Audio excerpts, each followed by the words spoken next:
is, oh, the live stream's working. There you have it. See, it just came up. There is a reality to where the Packers are talent-wise compared to other teams that you're seeing. I think they're right there with the Giants. I think they're right there with the Vikings. I think they're right there with when Cincinnati has a good offensive line, Cincinnati might be a little bit ahead. I think they're right there with, say, like a Jacksonville team. I think they could go toe-to-toe with Seattle. I think the cream of the crop right now comes from well, we haven't seen Kansas City playing. Kansas City, I want to see how they play after a week off, and if they've just picked up where they left off as this just offensive juggernaut, because towards the end of the season, they were just rolling. But I am interested to see how well Philadelphia plays next week with a healthy Jalen Hurts coming back as opposed to San Francisco. I think the top three teams right now, if I had to pick them, like power rank wise via the postseason, I'd say Kansas City 1, San Francisco 2, Philadelphia 3, and probably then I'd have to kind of pick my poison after that, because I think the Giants that Giants defense is solid. That's a solid football team, and there was not a whole lot of big plays for Justin Jefferson. I honestly think the Packers kind of gave the Giants the blueprint. I don't know how many times you saw that Justin Jefferson got kind of chucked at the line of scrimmage, but he had 7 catches, but only 49 or 47 yards. It was Hawkinson, the tight end, that ended up with the big day, 10 catches, 129 yards, but didn't dent the end zone. KJ Osborne was the guy that dented the end zone. They basically said, Justin Jefferson, you're not going to beat us. It was very Bill Belichick-esque the way they won that game. Very much so. Let's go to Derek, listening to us in Albany. Derek, how you doing, man? What's going on? Hey, Bill, I resolved my car situation. You were very empathetic to my car. Oh, that's awesome. It cost me a bit, but I went through my financials, and I'm going to chip away at it. I don't run up much of a credit card bill. I got a hell of a nice credit rating. That's because I use my card conservatively. I've taught my kids that too. Hey, as far as the Packer thing goes, you may remember I'm older. I'm 65. I've been a Packer fan and followed them ardently since the mid-'60s. And I got to be honest with you. People ask my opinion. I've written some things about it in the past, and people know me as an articulate guy when it comes to the Packers. But I got big question marks. This is the first time in a long time, Bill, where I'm like, huh? What? You, however, made a good point, and you were voicing this for those of us who thought about it. I thought a couple of days ago, we have the talent, as much talent as a lot of these teams in the playoffs. So what's the problem? What's missing? It's a lot of it, I think, is motivation. You got it. Football is a physical, emotional game where you got to bring it all the time. I mean, you played it, I played it. A lot of people in your audience understand this. It's a passionate game. It's kind of, in some ways, it's Neanderthal. Women would say to us, "Oh God, it's just a game." We love the physicality of it. I don't think the Packers are physical enough. That's one of the problems I have. I would like them to be more so. We got a lot of problems with free agency and who we're going to hold on to. It's just a big question mark for me. And the point I wanted to make facetiously in a funny way, and your producer assured me that not to worry. I live around a lot of Giant fans here in the Northeast. I was actually rooting for Minnesota, and I hate the Vikings more than I hate the Giants. But I was rooting for the Vikings because I don't want to have to deal with the Giant fans around here for the next week. Mm-hmm. You know how that can be, Bill. If you're in an area, it's like, oh, my God, give me a freaking break. I got to hear that all week. So I'll be a huge Eagles fan this week. And, I appreciate your rant on the Brewers and the small market teams, because I'm a Cleveland Guardians fan, and I've come to like the Brewers a lot over the years from listening to Wisconsin radio. But, again, I think a lot of your audience is going to have question marks. It's if this happens, if that happens, ifs and buts and candy and nuts. It's going to be like that going into the offseason. No, I appreciate the phone call. I look at this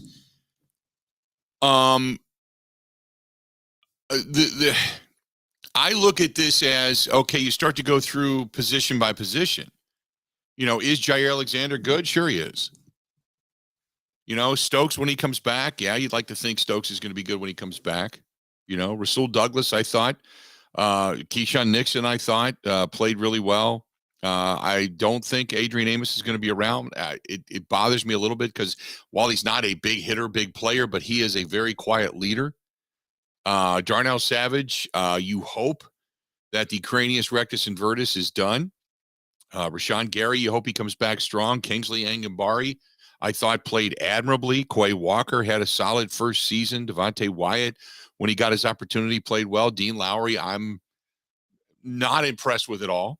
I know that there are people that think Dean is this staunch workhorse, but when I see him getting blocked pretty much single-handedly, it just doesn't do much for me. You need beef up. I preach it all the time. If you do not dominate in the trenches, you will not dominate anywhere else. It's just that simple.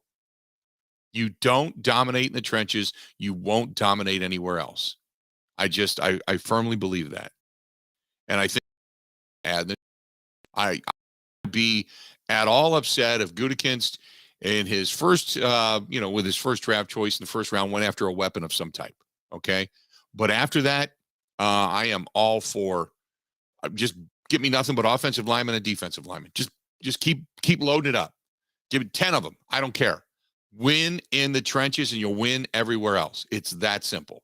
After watching the pressure put on Joe Burrow, after watching the pressure put on Kirk Cousins, after watching the pressure that was put on Josh Allen, forcing him into mistakes, I just Geno Smith with the pressure that Bosa and company brought, I just believe you win in the trenches, you're going to win games. It's that simple. But I will agree with you. You said something there about, is it motivation? And I see some of these. Shanahan has a way. I can't put my finger on it. He's not a rah-rah guy, but you watch him. He's talking to guys. He's and again, I don't get a chance really to see many games via the television when you're at them. So I'm not always watching LaFleur. But all I ever see LaFleur is talking in the headset, walking back and forth, looking at the chart. That's a lot of Shanahan. But now you look at some of these other coaches like Doug Peterson. Doug Peterson, Trevor Lawrence comes off the field. Doug Peterson's over there talking to him. Andy Reid is sitting on the bench next to Patrick Mahomes. You got coaches coaching. Not just talking to a guy in the headset, not just, I don't even know what the hell they're saying half the time. They could just be saying, I was always told if you ever look like you're on a conversation, say Cabbage Patch Cauliflower, because that'll make your mouth move in every direction. Cabbage Patch Cauliflower. And that'll make it look like you're actually having a conversation. He might just be yelling that going down the sidelines. Who knows? Because everybody else seems to be down on the field, right? Who's he talking to? But my point is, you listen to these now. But Daboll yesterday after the game, he was about as dry and as short and to the point, and it was like, you just won, dude. You just won. You should be ecstatic, and he didn't care. He's like, we haven't won anything. We haven't won anything. You played well. Played well. Next question. No, it played really good. Next question. So Daboll was kind of like almost Popovich-esque when it came to his post-game presser yesterday. So I can't really shout him out, but you watch some of these coaches and the way they work, man, it's just, I don't know. I don't know if it's motivation. I don't know if it's inspiration. I don't know if it's attention to detail. I don't know if it's guys that have a complete, firm, manly grasp on the room. I don't know. I don't know what it is. But there's just something missing right now in Green Bay. Something missing. 877-867-1670. Hit us up. I want to hear from you. Give me your thoughts. Where the Packers stack up to what you've seen so far, as we've now got just about round one of the postseason in the NFL complete. One more game coming up tonight, the Buccaneers and the Cowboys. And I don't even know which way I'm rooting in this one, to be honest with you. I'm kind of torn. My gut will tell me tonight when I'm sitting downstairs. I might even podcast tonight, so look for that too.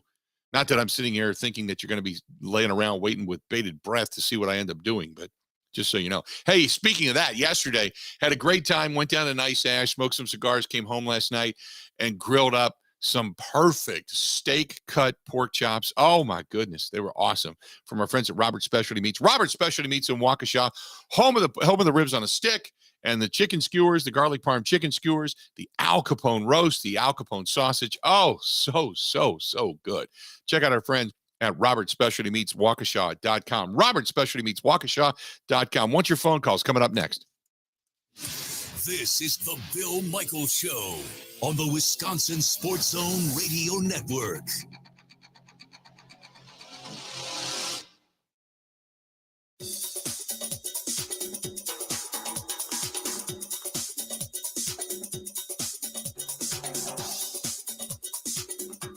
Bill Michaels will resume in 5 minutes.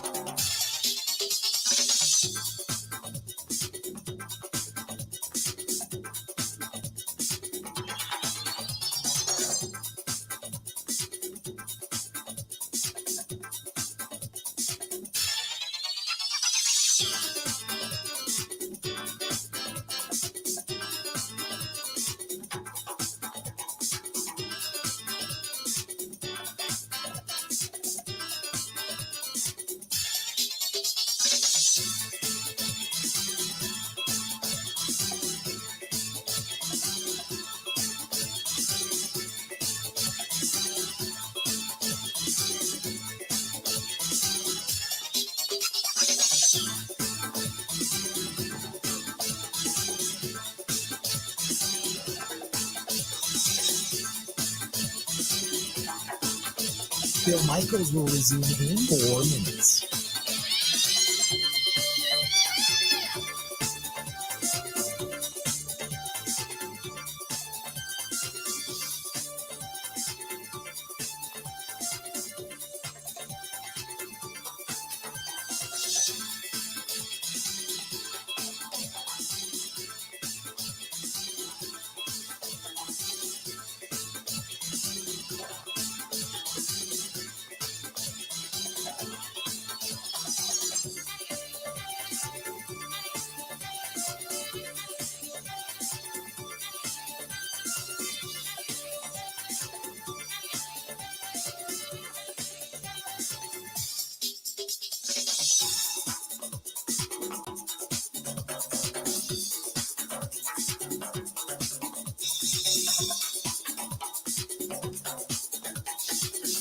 Bill Michaels will resume in 3 minutes.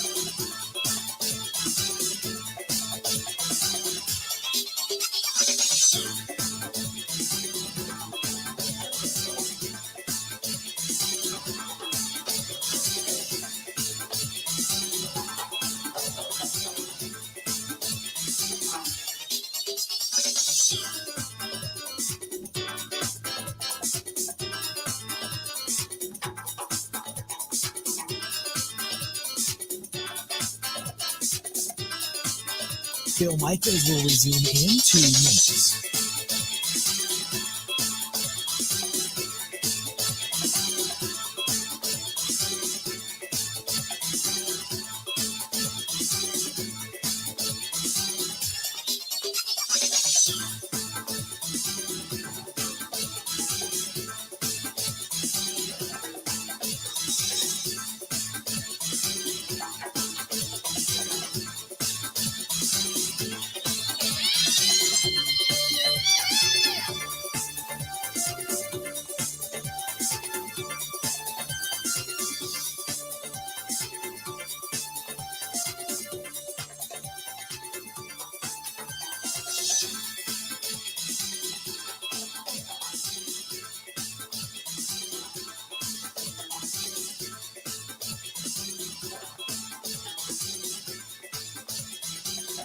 Bill Michaels will resume in 1 minute.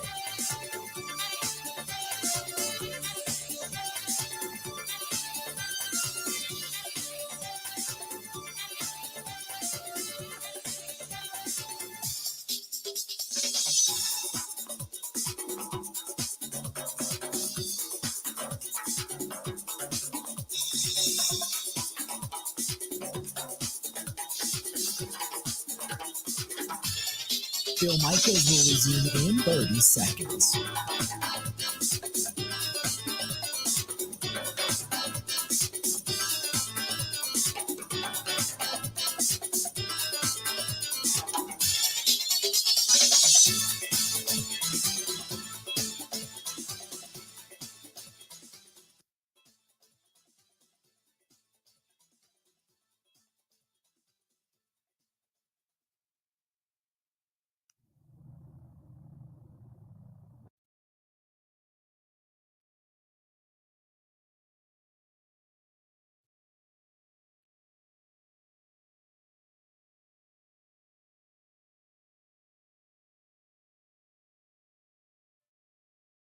I posted yesterday over on the Facebook fan page, if you haven't seen it, our friends at the Social House, new menu, a lot of new items to their new menu. So if you are looking for something to do, maybe tonight you want to go out, watch the game, Social House, Lisbon Road, Menominee Falls, man, they've got a meatball sandwich. The Tiger Burger is fantastic. It's like a spicy type of jelly. And it's with jalapenos and cheeses and pepper jack, and it's really good. It's got a little zip to it. But then they had this crispy buffalo chicken sandwich. They've got a new pizza burger with pepperoni. They have got these new Reuben rolls, chicken rolls, the mashed potato bites. Yeah, that makes you want to do funny stuff to farm animals. That stuff is really good. That was that out of line? That wasn't out of line. And then you've got some of the other new appetizers they have there. It's really good, but they did keep the traditional cheese curd burger, and you can still stop over there on a Sunday morning and get a cocktail and get yourself the free pancakes. But if you're going to go anywhere, stop out and check out our friends over at Social House, Haus, over there on Lisbon Road in Menominee Falls. And boy, oh boy, they really have kind of upgraded not only their staff, but their food as well. Just trying to kind of keep up with everybody. Good stuff. Let's get back to the phone calls. Doug, listening to us in Luxembourg. Doug, how you doing today, man? What's going on? Hey, Bill. Doing good. I'll answer your question on what the Packers need. I think first and foremost, an edge rusher. We lost Rashawn Gary, and I think the team really took that hard. As Preston Smith goes, for every one great game he has, he seems to have four bad ones. Just no consistency. I think against the Lions, I don't think he had a single tackle in that game. No, and I think we need two new safeties, an offensive side of the ball, a center, an offensive tackle, a tight end. And then foremost, a coach that's going to be decisive and err on the side of caution. Somebody's going to learn from his mistakes. How many times are you going to go for it on fourth down? Or maybe you got about a 10% success rate. Mm-hmm. Throwing field position away like it's nothing. There's a lot that this team needs. No, I agree with you. Touch on quarterback play yet? I agree with you. There's appreciate the phone call, man. Now, Preston Smith, by the way, one tackle against the Lions. I had to go back and check, but one tackle against the Lions. But I think if I'm going to sit here and start with the wish list, first of all, I think Josh Myers is solid. I don't have a problem with the center position. He did not play as well this year, but they did have some moving pieces there. I think John Runyon is solid. I am interested to see what Zach Tom morphs into, if he becomes the permanent right tackle, and also what Josh Nijman, what they do in that particular realm going into next season when Sean Ryan comes back. Obviously, they spent a third-round draft choice on him, but we all know third-round draft choices on this team, third rounds, that's where players go to die, basically. But obviously, you would assume Bakhtiari, by the way that, at least by the way that Brian Gutekunst spoke, you kind of figure Bakhtiari's coming back. Elton Jenkins is coming back. So you have Josh Myers, John Runyon, Zach Tom, Josh Nijman. Who knows what they do with Rasheed Walker? Obviously, they'll probably draft another guy or two. Royce Newman looked bad this season, did not play well at all. Going to be as a fourth-round draft choice a couple of years ago. You wonder where he's going to fall in that depth chart by the time it's all said and done. But you think anyway, as of right now, you're relatively stacked okay at you don't mind another big versatile body on the offensive line. So you're not bad there, but you believe your offensive line needs a little polished, but you believe you're okay. The tight end department, I will 100% agree with you. Josiah DeGuara as a third-round draft choice is not utilized. There's not much there. I don't have a problem. If they cut bait, I don't think anybody blink an eye. Mercedes Lewis, big dog. Big dog. Big dog's not versatile. He's a blocker. Robert Tonyan can catch passes, but you could always use another dynamic pass catcher at the tight end position. The running back position you would assume is solid, but you got to figure out what you can do with Aaron Jones' salary. My assumption is they're going to kick the can down the road a little bit. And then you need to add to the wide receiver position. You need, obviously, another talented receiver or two to add to that room, but I still think you need veterans. Al Lazard seemed to be very much affixed to the fact that he wasn't coming back. What do you do with Randall Cobb? But I still think you need to find a veteran. And then, obviously, the quarterback has to be committed. Defensively speaking, I could necessarily say you got to blow out both. He came back and played pretty. He was good early on in his career as a hitter, and does have enough speed to be able to keep up. It's just he's not one of your top coverage guys. He never will be. But I think Savage can be something. Whatever he had going on in the earlier portion of this season, I'm not quite sure. But the rest of what you went through, Dean Lowry, I would probably change out. I'd add more depth on the defensive front. Obviously getting Rashawn Gary back, but you need more bodies on the outside linebacking position. Hell, you need more bodies on the inside linebacking position, for that matter. 877-867-1670. Hit us up, 877-867-1670. When we come back and talk a little betting, our old boy, Uncle Mitch, is going to be joining us. Stay tuned. We got Matt Mitchell, the Action Network, coming back. More of your phone calls coming up, and then getting into the next hour again.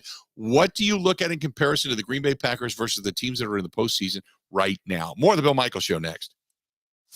Covering Wisconsin sports like a blanket. This is the Bill Michaels Show on the Wisconsin Sports Zone Radio Network. Even when the weather outside is frightful, your energy bill could be much more delightful. Hi, I'm Gina Della from Pella. Replacing drafty windows and doors can dramatically lower your energy costs. Pella Windows and Doors of Wisconsin offers some of the most energy efficient windows in the industry, designed to keep the cold outside where it belongs. You'll help kick the January blues when you choose to book by the 31st for 0% interest up to 2029. You heard that right. No interest up to the year 2029 if you book by January 31st. Pella's premium wood windows and patio doors feature distinguished craftsmanship and nearly endless possibilities, with maximum design flexibility in dramatic sizes, custom colors, finishes, profiles, product types, and more. Hurry. To get the 0% interest up to 2029, you have to book by January 31st. Visit PellaWI.com.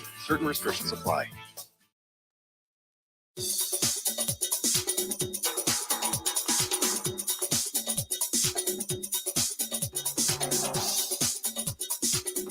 Bill Michaels will resume in 3 minutes.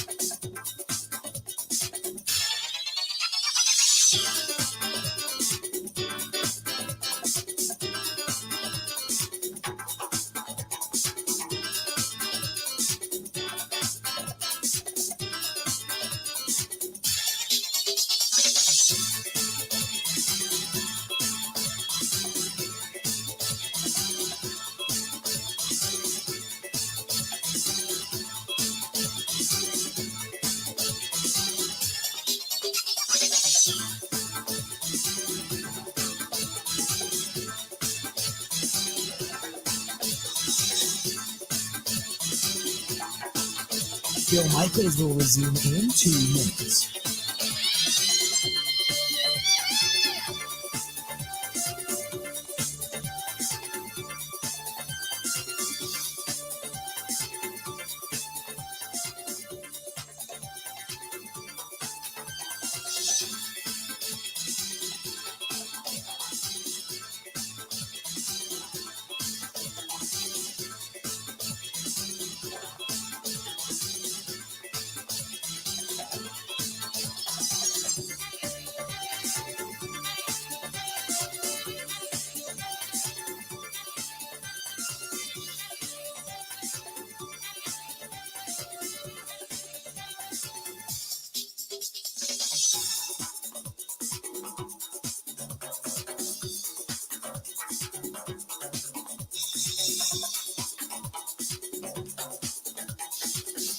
Bill Michaels will resume in 1 minute.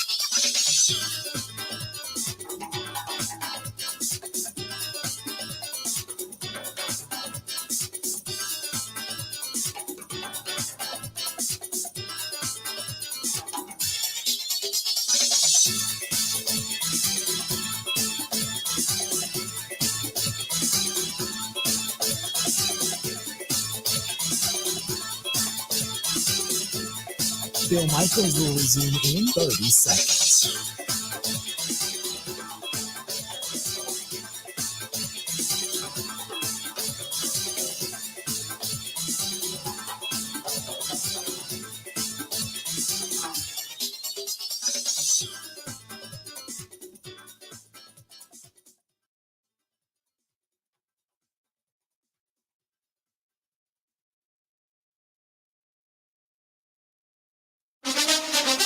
Now, here's Mike Clemens. The Packers' Keyshawn Nixon was named to the All-Pro First Team by the Associated Press. Nixon says he was determined to win the kickoff return job after the team waived former third-round pick Amari Rodgers in November, just a year and a half after being drafted. It's a small window with this stuff. You never know. Like, sometimes people always think, like, somebody get cut and it's, like, the end of the world, but sometimes somebody goes somewhere else, it's a fresh start. One of Keyshawn Nixon's biggest supporters on the team is Aaron Rodgers. I asked Rodgers what makes Nixon stand out. Well, he's tough, and I don't use that characteristic lightly.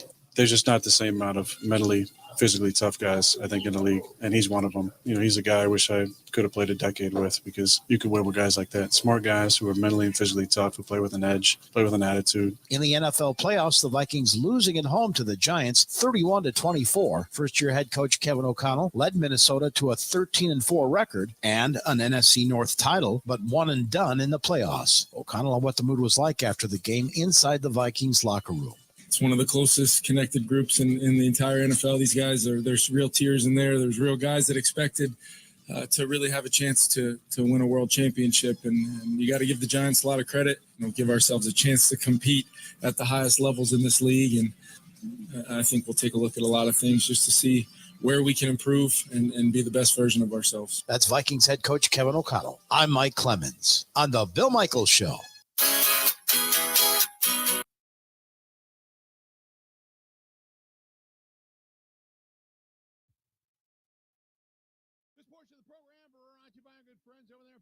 Hotel Casino. A lot of good stuff going on. And bingo is back at Potawatomi. So check out Potawatomi Hotel Casino and see for yourself what they have going on. And if you want to do some stay and play packages down there, they have the steakhouse is back open. All the restaurants are open. Bingo is back. And they have the 360 bar up in Franken. Some music down there this weekend, which is really kind of cool. Sitting down there for a little bit. Stopped in. A lot of good stuff over there at Potawatomi Hotel Casino.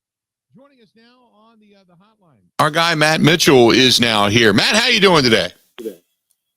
Bill, I'm doing great. I found myself kind of accidentally on a plane during the fourth quarter of my beloved Bills game against the Dolphins. The Wi-Fi went out. I was totally in the dark for the last 7 minutes of the game. Oh, boy. I thought I was going to throw up, and the flight attendant said, "Are you okay?" I said, "Ma'am, I need to know who won the Buffalo Bills game, or I'm going to be sick." And she said, "Is this a gambling thing or a fan thing?" And I said, "It's kind of both of those."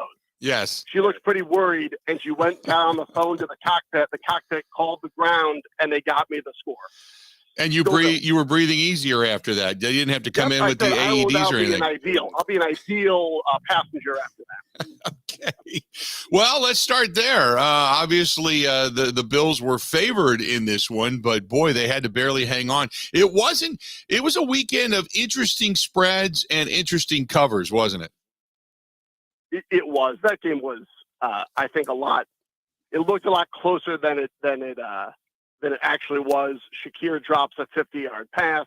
Dawson Knox drops a touchdown. Both both took reviews to overturn. That game was very close to being 28-6 at halftime. It said it was almost a tie game. So I don't take a whole lot away from that. The Bills, more than you could say about the Chargers and some other teams. They escaped with the win. They get to invite Cincinnati.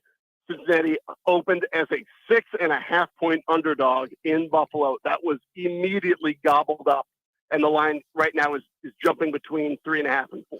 Well, that was going to be my question, because Cincinnati got off to a fast start in that game against Buffalo, obviously before, we watched Jamar Hamlin collapse. So, and Cincinnati, I know that they were doing some post-game interviews. I was watching on the NFL Network yesterday, and they said, look, going to Buffalo, they're excited. Obviously, they're still in the postseason, but they felt they had a really good game plan against. They felt they really matched up well against them, and they said they're excited about that game, which is why when it came out at 6.5 early on, I'm like, that's watching the spreads this weekend and what they were and what they were supposed to be and what the games actually ended up. I thought, boy, 6.5. Yeah, if you're a gambler, you might want to jump on that right now.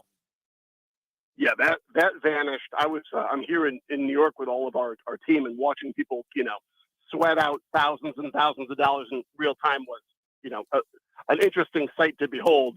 But seeing that 6.5 drop as soon as the Bengals game ends, that didn't last 30 minutes before it became 5.5 and 5 and now 4. There's a lot of movement on Cincinnati at that number. That said, now at 4, I don't mind the Bills on this side. Of course, I also told your listeners they could win by 400 against Miami, so I don't know how much credibility I have left.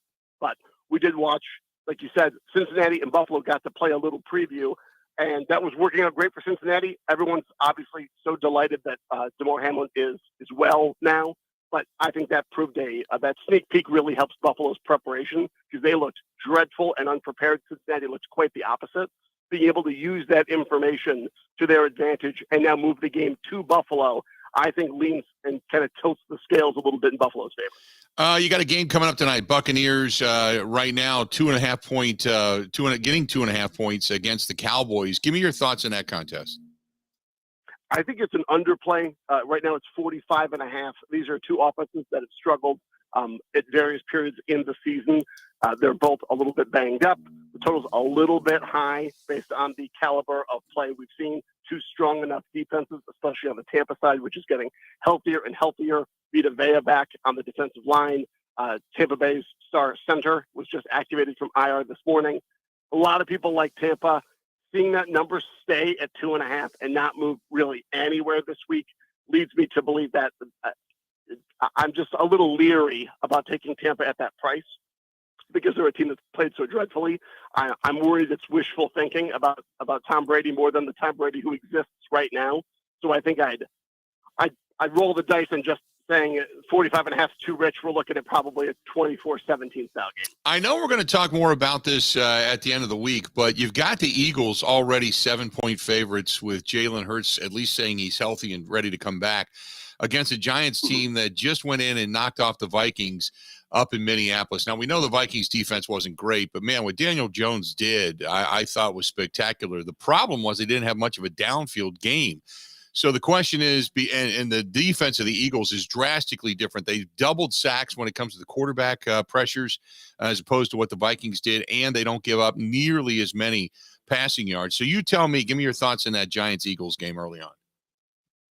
I mean, like I told you and your listeners on Friday and much earlier this season, Daniel Jones, just the king of the road. He is just amazing against the spread on the road in general and on the road as an underdog in particular. He did it again in Minnesota, won the game outright as a 3-point dog, and won it fairly handily. He was clearly the better quarterback in the contest. I think he only had one bad drive in the entire 60-minute game. He looked really incredible.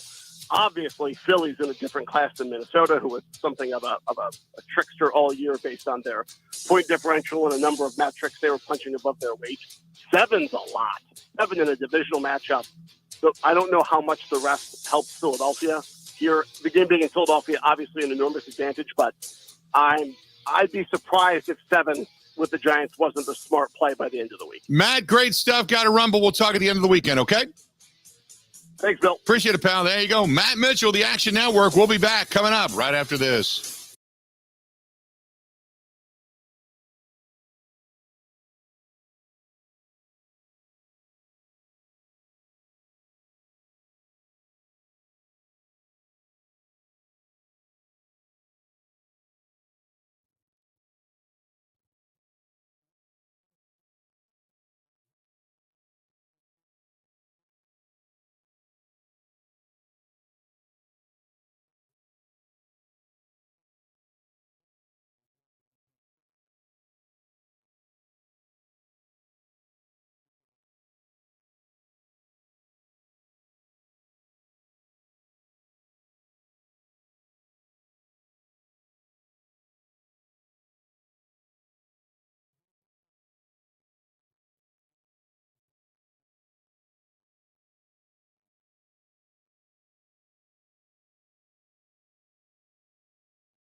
Welcome back. Hour number 2 of the Bill Michaels Show on this Monday. A little bit of a rainy Monday. That's okay. Good to have you back. Continuing on. This hour brought to you by our friends at Pella Windows and Doors of Wisconsin. Pella, they have no interest until 2029, but you got to see how to get that. Go to PellaWI.com. We'll talk more about it coming up here in just a little bit. 877-867-1670. 877-867-1670. Again, 877-867-1670. You can find us and give us a shout. Over the weekend, what did I learn? I learned that the Packers, I've said it for years, that there's just a different level of tenacity at times. The defense started playing better towards the end of the season, and they started playing with that verve and such. It didn't pan out in some of the more needy moments, and the offense was pretty much inept all season long. There wasn't. I don't know how to put it, and this is from Theo. Theo says, have you ever noticed the offense pretty much has the same demeanor of Aaron Rodgers?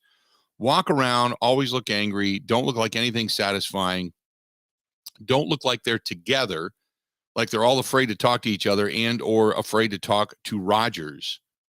I think Rodgers is the problem. As good as he is talent-wise, I think his attitude sucks. That's from Theo. Theo, appreciate the email. Boy, that's a great question. You look at a guy like Jalen Hurts, he's running all over the place and he's doing things and he can fire up his group. Justin Fields does the same thing. Then there's Joe Burrow. And he's just a hard-nosed grunt, Joe Burrow is. Josh Allen, kind of the same thing. I mean, they're not real outspoken. Patrick Mahomes is a different personality. It's a more energizing personality, but I don't see a lot of quarterbacks. Brock Purdy is certainly different, but then again, you're talking about a guy that was irrelevant, so to speak. I mean, I don't know what to make of that. I think it's too easy to say, well, Rodgers isn't fired up enough, so therefore Rodgers isn't that good. It's because of Rodgers. I think you can probably say there's more to Rodgers' game or lack thereof this season. But I also look at the shifts they had on the offensive line, the continuity issues. They don't have a lot of talent at the tight end position when it comes to pass catching. I think their offensive line did okay when it came to run blocking this year. As a matter of fact, the identity of the team kind of shifted in the latter portion of the year. But it's still not something that they're comfortable doing because they do like to put the ball in Aaron Rodgers' hands. So at times it looked like it was forced and they weren't.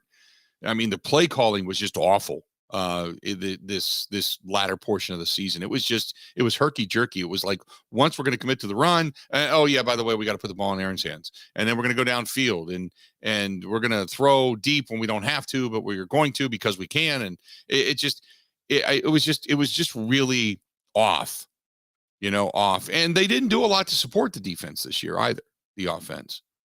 So things have to work in conjunction. But I also, like I said at the beginning of the show, I am a huge believer in you have to win consistently in the trenches. And I just simply don't think they did that. Let's get back to the phone calls.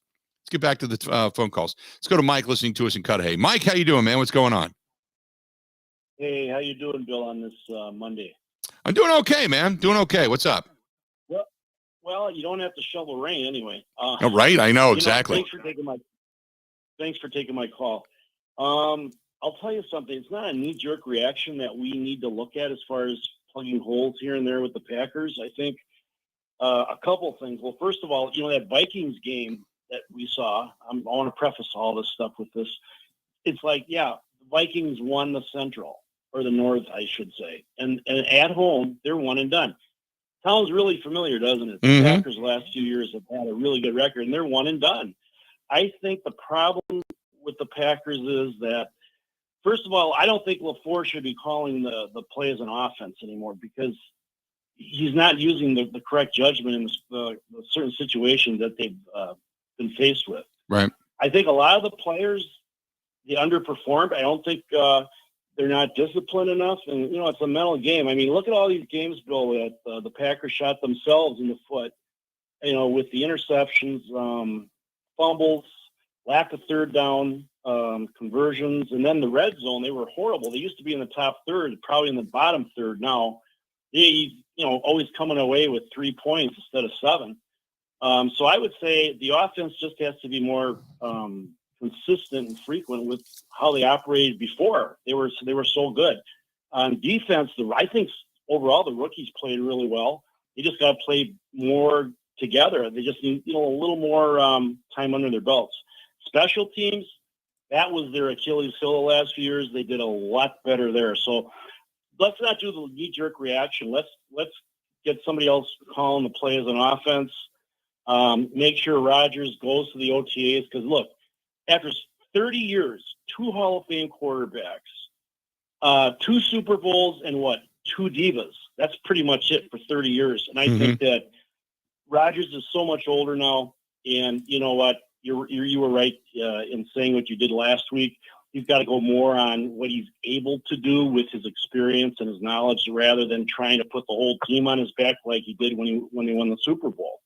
So I think they're only a few players away on all 3 phases of the game, Bill. Great show today, and thank you very much for taking my call. Appreciate it, pal. Thanks so much. 877-867-1670, 877-867-1670. If you want to find us, do it. Dwayne says, hey, you know, I think Aaron Rodgers has to take more blame than he's willing to. He has to understand what his limitations are and what he can and cannot do. I think it's also Matt LaFleur in the play calling that is giving Aaron Rodgers carte blanche to basically do what he wants. Now, I don't necessarily agree with that. First of all, we don't know behind closed doors totally, but what we've heard publicly and what we've heard, you know, as the eyes and ears so much, or so to speak, credentialed behind closed doors, is that Matt LaFleur is calling the plays. Make no mistake about it. Now, you get an either or. It's not like he has carte blanche to run anything. You get an either or, unless, of course, those plays are well guarded, and you just know they're not going to work. Then you can change things up. But I think that, and I said it before, I think that there has been this level of, let's just call it what it is. I think there's this level of ass kissing that's gone on from the head coach to the quarterback to make Aaron Rodgers happy. And I think it has, because it's not the functionality that's the same.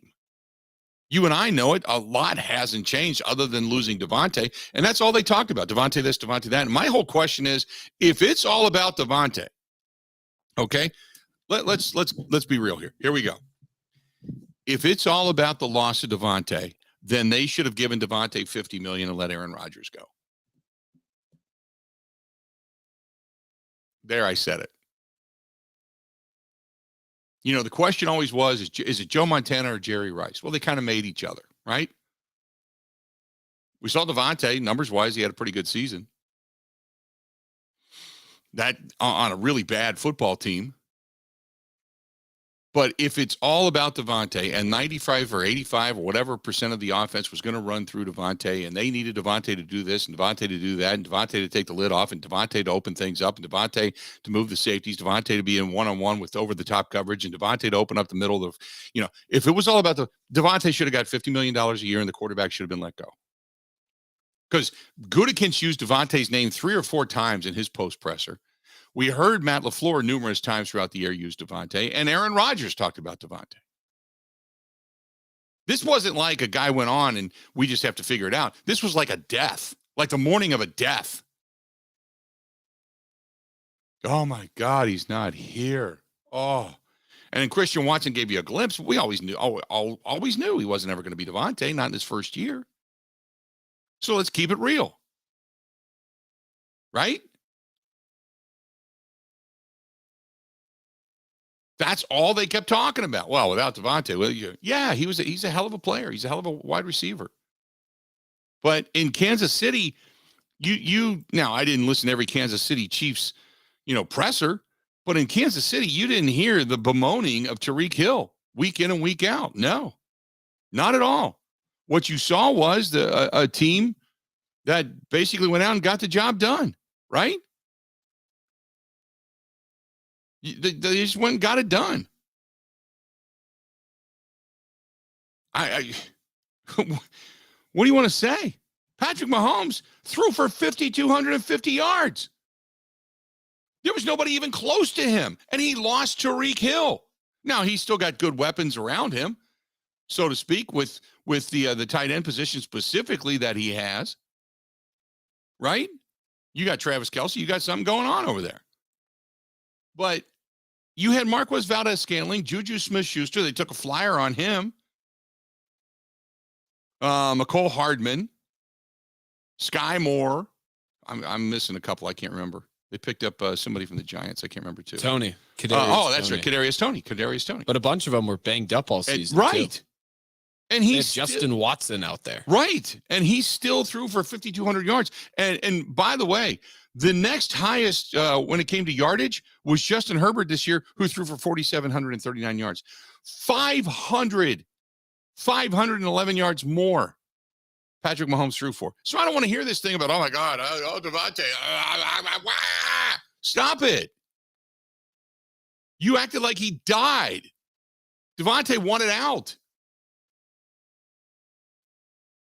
Maybe it's just that's the difference, how good a quarterback and head coach calling plays are together. And Eric Bieniemy deserves a lot of credit. We talk about Andy Reid all the time, but Eric Bieniemy calling the plays. But maybe that's just how good Andy Reid and Patrick Mahomes are versus Matt LaFleur and the aging Aaron Rodgers. Call it what it is. Be honest about it. 877-867-1670, 877-867-1670. Maybe I'm wrong. But let me back up here for a second. I'm not killing Aaron Rodgers. What I'm saying is you got to just use things differently. You got to look differently. I still think Rodgers gives you the best chance to win. I'll stand by that. But some of the things that they did, some of the play calls they had were just inexplicable. And by the way, I remember last week when I was talking about shotgun, I was watching and listening to Pac Fan over on the Bud Light live stream said, watch it this weekend. I did watch. I did watch at times where plays that were called were run out of shotgun, especially in goal-to-go situations that failed continuously. And I did watch Joe Burrow under center. I did watch Josh Allen under center. I did watch Daniel Jones under center. I watched the teams that they were under center more than not. Now, moving the football back and forth between the 20s, it was kind of a 50-50 type of mix. But I watched those guys under center more and more play calling where they were trying to open up the middle. They were trying to throw, 8-9 yard outs across the middle, crossing patterns, or, get guys open just on the outside, get it to their players and let their players do something with it, break a tackle, make a move rather than just downfield. I don't think we saw too many downfield shots the entire weekend, did we? Ben, do you recall a whole bunch of downfield shots over the weekend? It was game to game. Yeah, it was the Bills went nuts. They were trying to hit on everything. Right. But the Ravens obviously did not because who they had a quarterback. Right. The Ravens didn't. They the only time they really threw anything more than 20 yards downfield was when they were trying to win the ball game. And that still almost succeeded, or at least tie it up, I should say. But you didn't see a lot of downfield shots, even out of the Vikings, who have one of the better downfield pass catchers in Justin Jefferson. You didn't see a lot of that. I think that also could be a defense like the Giants. And yes, they're aggressive, but defenses across the league are sagging back. They're doing anything to not allow. They're not allowed. We saw 4 and 5 man rush consistently yesterday. Didn't see a whole lot of just 3-man rush up front. And you didn't see a whole lot of 1 down lineman and just a bunch of outside backers. What you saw was 3 and 4 man fronts, and every now and then they'd bring 5. Sometimes they'd bring 6, but it was basically 4-man rush and getting home. And that's another aspect of what I was saying before is the offensive line needs to be better. They need to be better because, Rodgers still gets rid of the ball, but he doesn't do it as quickly as Brady does on a consistent basis. The only other guy that couldn't get downfield was because he was under siege was Joe Burrow last night watching that game. That offensive line couldn't keep him upright. And I thought quite frankly, had Baltimore tied it up, I think Baltimore wins that game. Because to that point, the 2-3 long drives by Baltimore, Cincinnati's D couldn't get off the field until they got them to commit a turnover.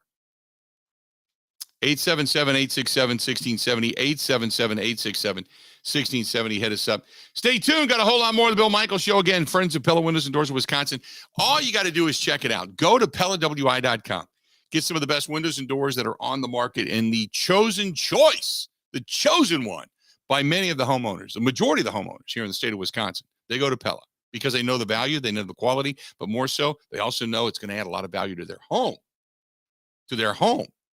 The economical factor to their homes, also a big portion of this, but the operability, which the ease of operation is fantastic, whether it's your doors, whether it's your windows, different types of interiors, exteriors, roll screens, slider windows. They have so many different innovations. They're fantastic. But right now, through the end of the month, and you can get that in-home consultation all dialed in, faux free, by the way. Right now, you can get financing should you decide to go with Pella through 2029. Yeah, no interest finance, good stuff from our friends at Pella Windows and Doors of Wisconsin. Go to PellaWI.com. That is PellaWI.com, or call them 855-PELLA-WI. That's 855-PELLA-WI. Stay tuned. More of the Bill Michaels Show next. Covering Wisconsin sports like a blanket. This is the Bill Michaels Show on the Wisconsin Sports Zone Radio Network.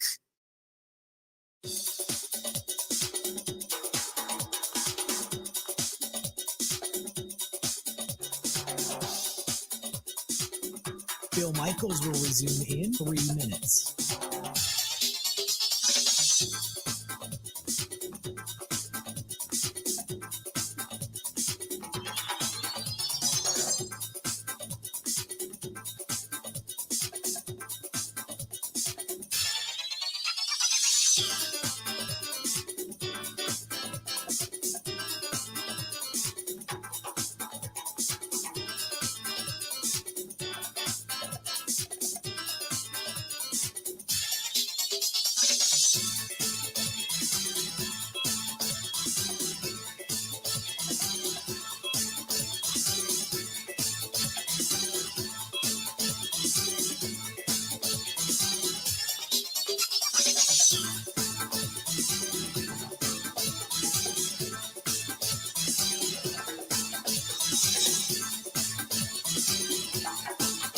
Bill Michaels will resume in 2 minutes.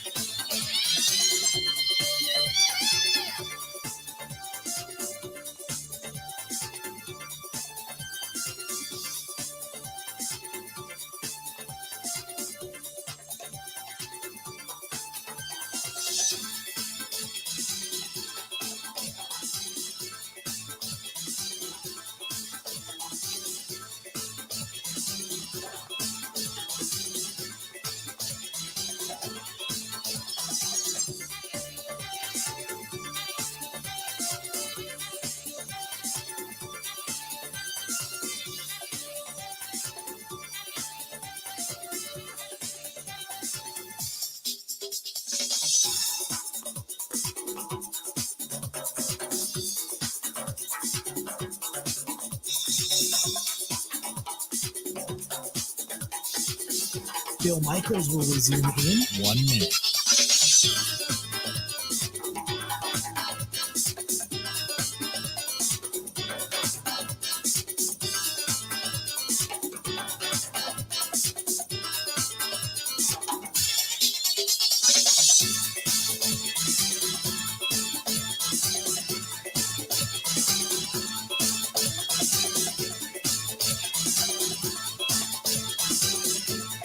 Bill Michaels will resume in 30 seconds.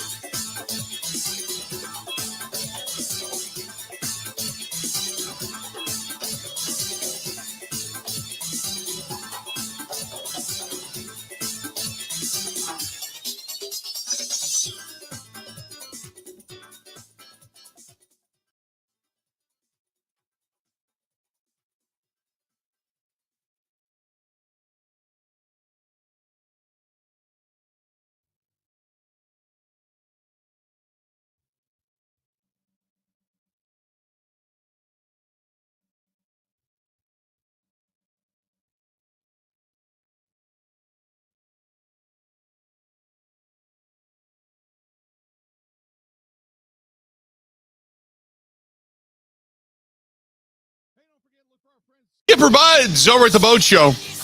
Boat show going on right now, or coming, I should say, and over at the Wisconsin Expo Center. And don't forget to check out our friends at Skipper Buds. Skipper Buds, they have a big inventory, whether you're looking for new or used or pontoons, even yachts. They've got everything. So make 2023 the year of getting out on the water. That's with our friends at Skipper Buds. 877-867-1670, 877-867-1670. You want to hit us up, please feel free. Go ahead and do so.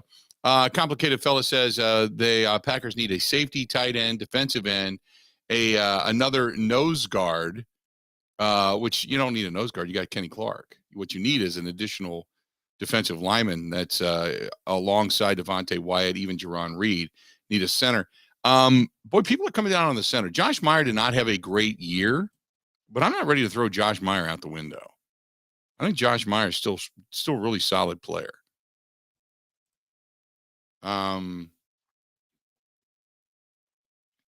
That's not one of my areas of major concern right now. I still believe you win in the trenches. Don't get me wrong, but I think it's more, one is consistency, is a full off season of just resting and taking it easy for David Bakhtiari in the knee. Elton Jenkins is going to be a year better coming back after that knee injury. Obviously, Josh Meyer, John Runyon. I think they found somebody in John Runyon, which has been really solid. And Zach Tom, if Zach Tom really kind of morphs into that starting right tackle, or you still have the backup of Yosh Nijman, Sean Ryan, when he comes back from the PED thing, although as he's got the jinx of being a third-round draft choice on him for the Green Bay Packers. It's the third-round jinx now. That's what we're looking at, is third-round jinx, because you get drafted in the third round by the Packers, you might not even have a career. It's just that it's that bad for where they've been.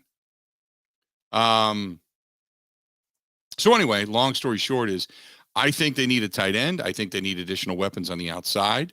Another running back might not be a bad way to go into the mix just to be safe. But I think you can never have too many good pass rushers and in the trenches. And I think defensively speaking, I know people want to see them go heavy offense, and I do to a certain extent, but I think you need a veteran or two in that room offensively. So to me, it's probably go out and find somebody, and don't just, I know you don't have a ton of money to spend. I know that money's going to be an issue. But you have got to go get somebody of at least decent ilk inside that wide receiver room. Just not because you're desperate for talent, but just because you need another voice. If you don't bring back Randall Cobb, and Lazard seems to be resigned to the fact that he's not coming back, if you don't have that, you need another guy that's a go-to guy. That's a go-to guy, not a that could rival, say, what Christian Watson has. And I'm not saying you got to find a Tariq Hill or Devontae Adams type of wide receiver. It'd be great if you did, but you got to find another guy. 877-867-1670. 877-867-1670. Dick says my top 5 wish list for the Green Bay Packers. He says that's if they bring back Mason Crosby, take kicker off the list. Although I think there's some good kickers coming out of college this season, which actually there are. He said I would take a tight end first, wide receiver second. He said I would take another down defensive lineman third, safety fourth, outside pass rusher fifth. Dick, appreciate the email.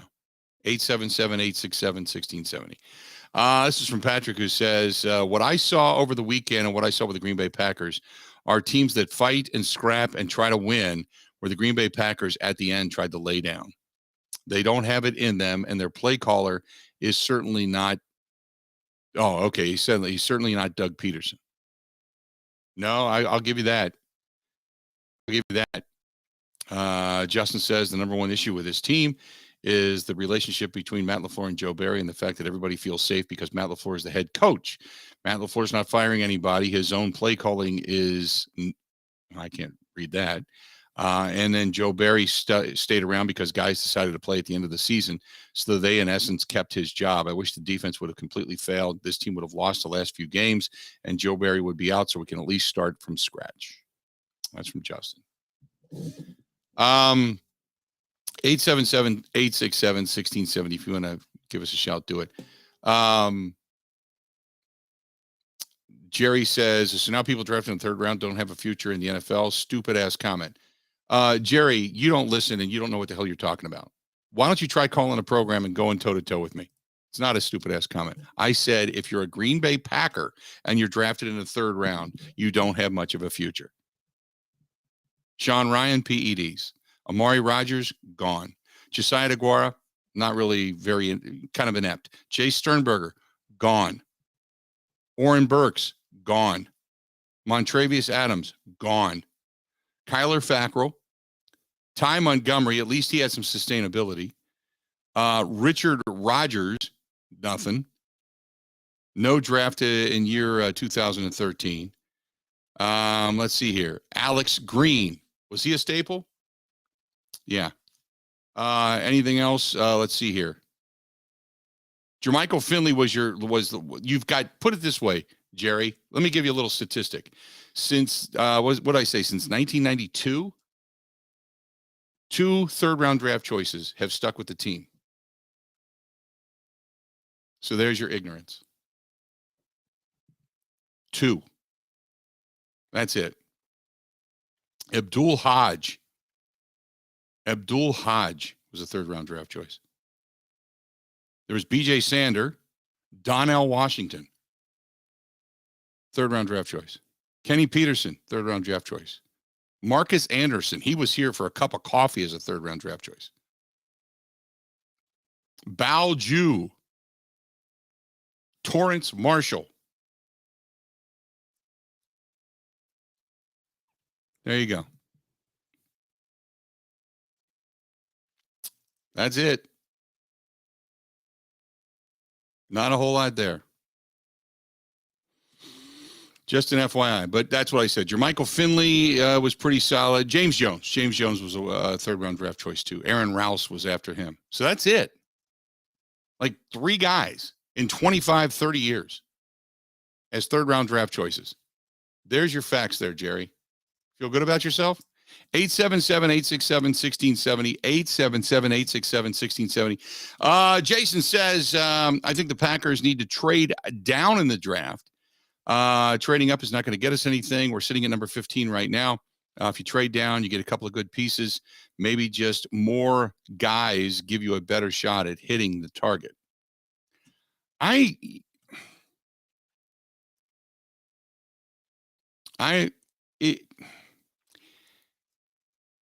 You know what? It's a circumstance. I don't want to say yes or no to that. I'm kind of just tired of the trade down. I'd rather see them trade up, get a couple of guys that they really feel are going to matter. You know? Kale says, would you say James Jones was the most successful 3rd-round draft choice of the names you just read? Yeah, absolutely. James Jones and Jermichael Finley. You could even say Morgan Burnett was good, but he was never great. Jermichael Finley obviously really started to play well, and then he went down with a neck injury. James Jones had a really solid career here. No doubt. But yes, you're right, Kale. You are 100%. Levon says, no way I'd bring Rodgers back. It's time for Jordan Love. Give him a shot. At least then you know what you have, and you're only going to suffer 1 year in salary cap jail. If you bring Rodgers back and start kicking more of these salaries further on in their career, you're going to strap this team for years to come. Well, biggest cash strap overall.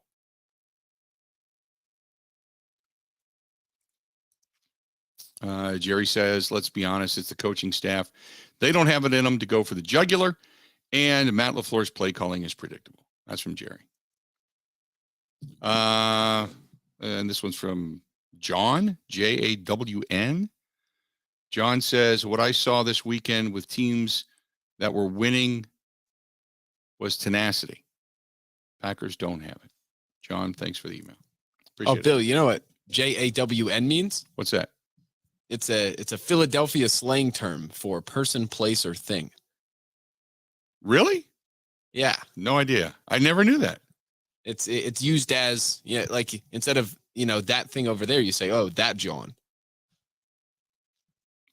It really doesn't make much sense. Okay. But that's hence the spelling. All right, man.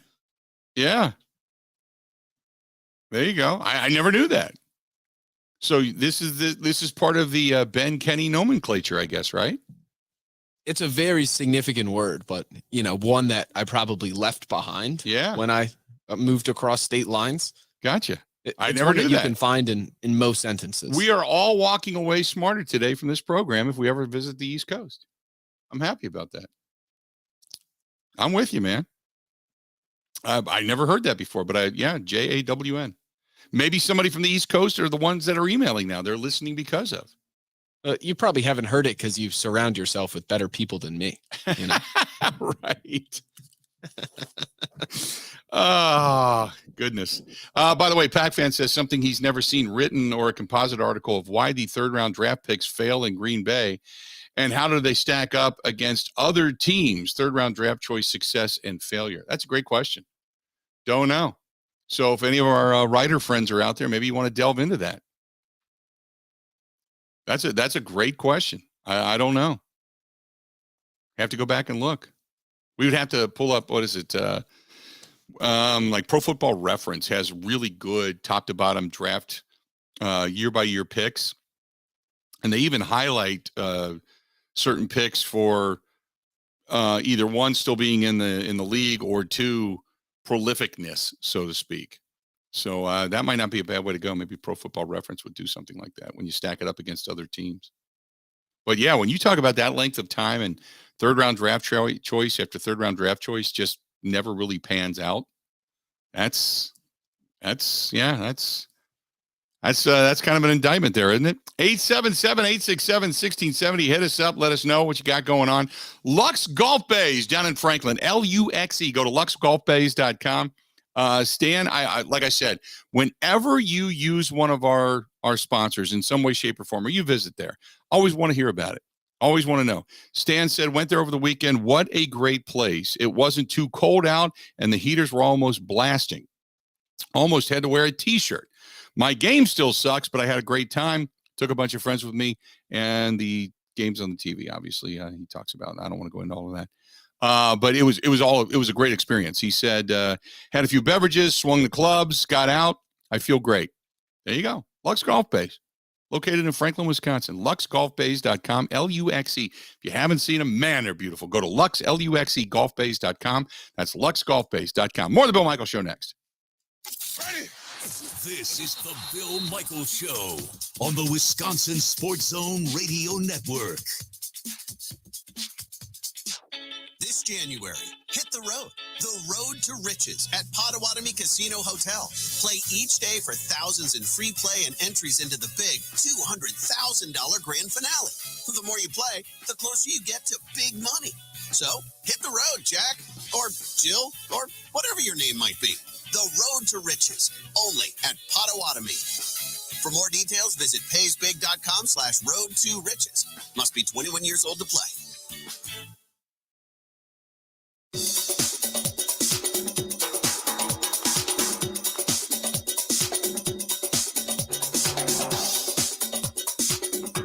Bill Michaels will resume in 5 minutes.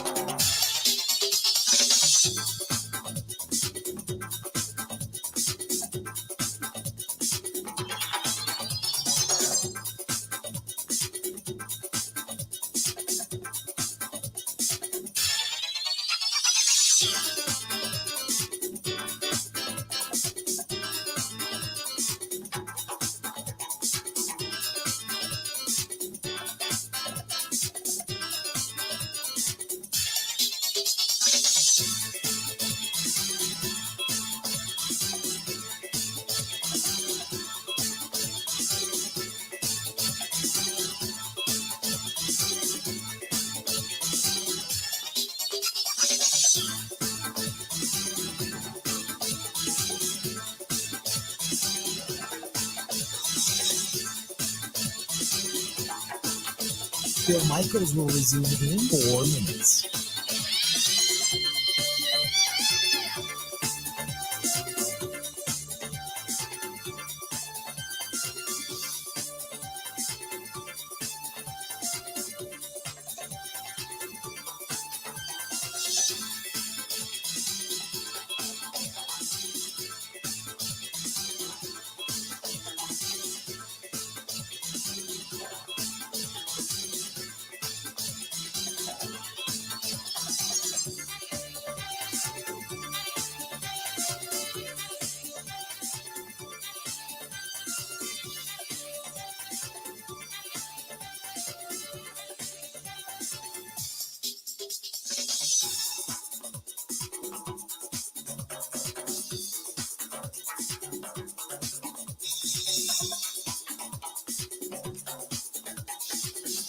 Bill Michaels will resume in 3 minutes.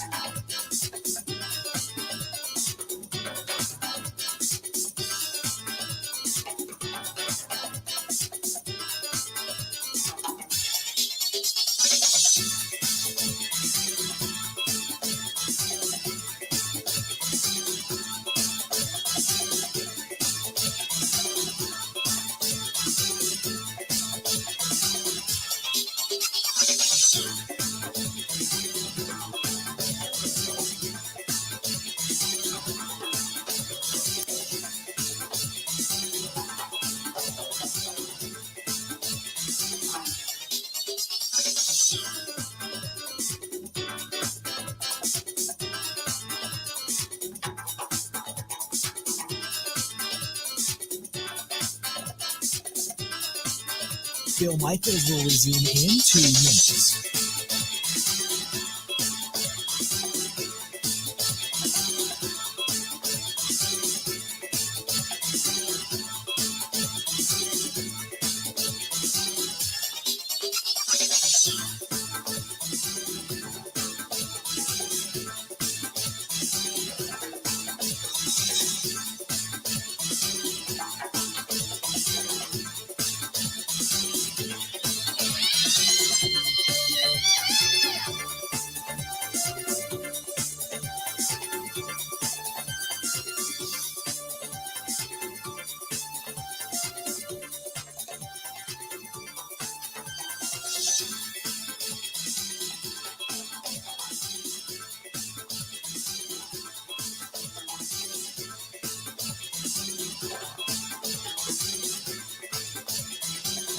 Bill Michaels will resume in 1 minute.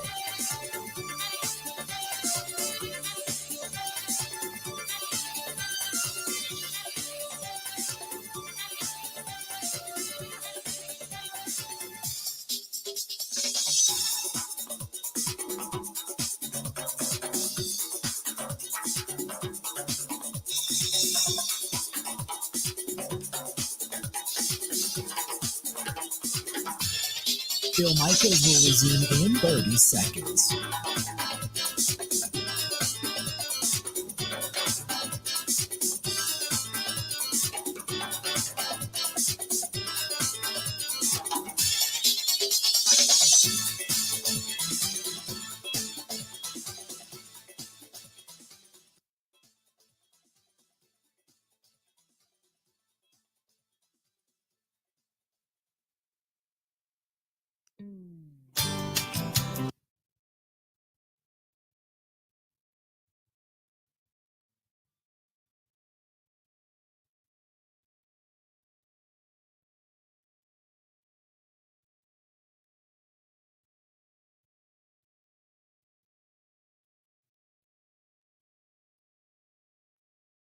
Welcome back. You're going to want to hear this. You're going to want to hear this. Just hang in there. I'll get it to you here in just a second. Just hang in there. Hey, by the way, some of the events coming to the ICHC, the Irish Cultural and Heritage Center. They have got Cassie and Maggie coming up February 26th. They've got some concerts. Shane Hennessy on Saturday, February 11th there. They got some really good stuff happening. So if you want to see Shane Hennessy, he's an Irish, kind of an Irish virtuoso guitarist, and he's really popular. The Drowsy Lads are coming. Critically acclaimed Irish-American folk powerhouse, the Drowsy Lads.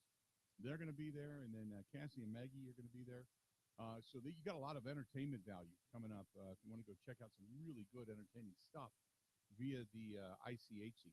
All new website, too. Just completely upgraded everything. If you're looking for, say, a meeting hall, if you're looking for a wedding reception, if you want the hall to get married in, you can do that. They do the whole package there.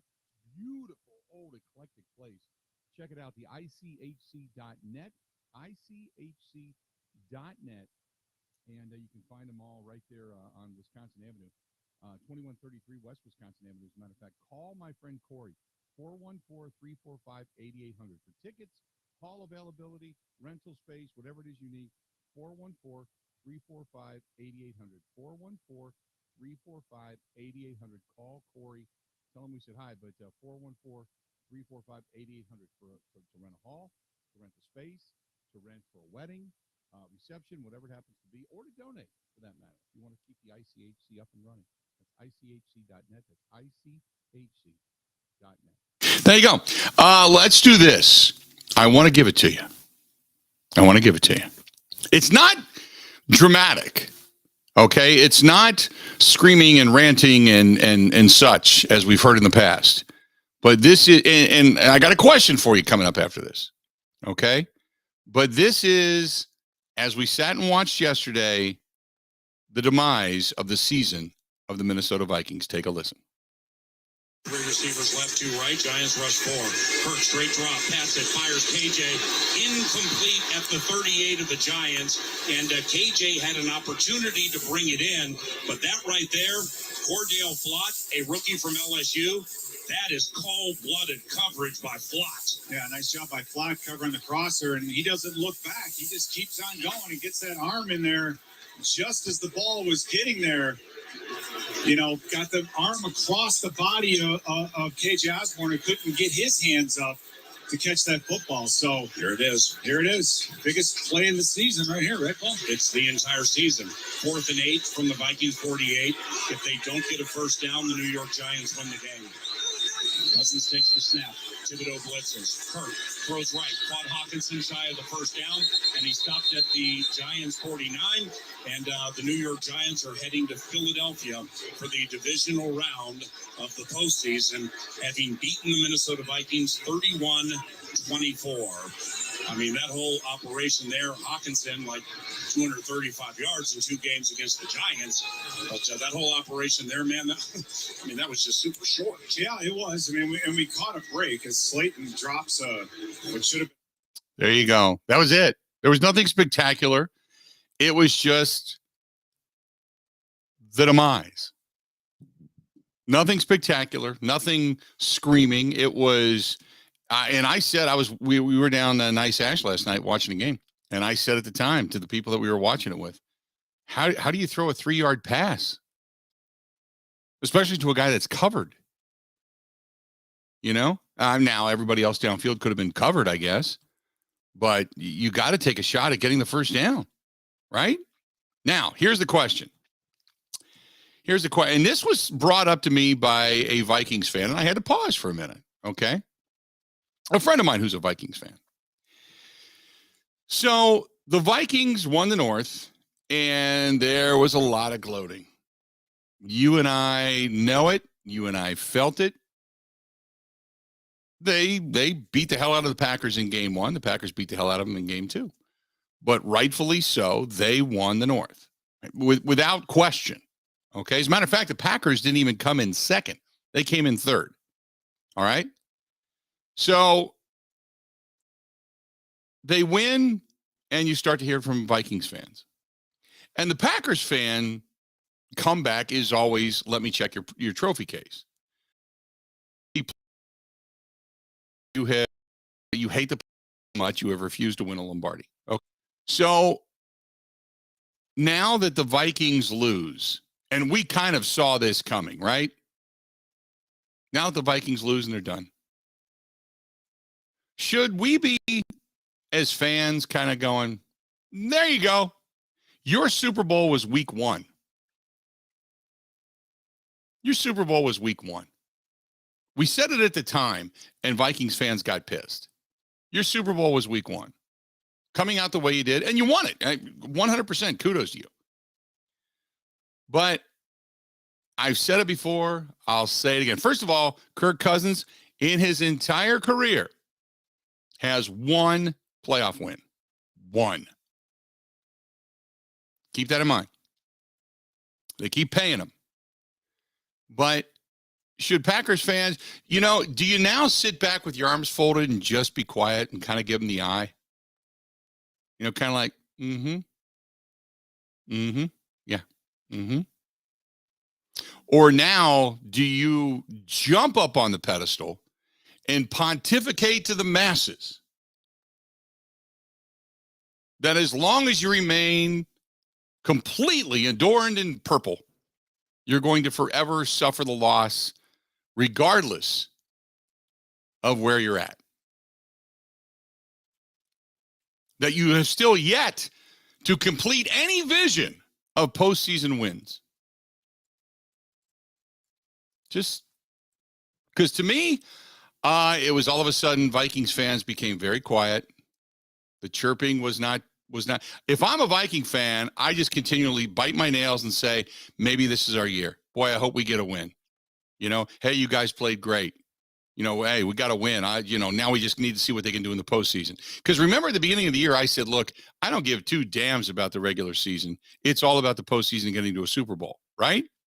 Turns out that's all we had to care about because the Packers weren't even good enough to get to the postseason. So I give the Vikings fans credit.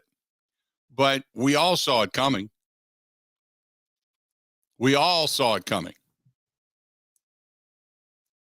Just thought I'd throw it out there. Just ask that question.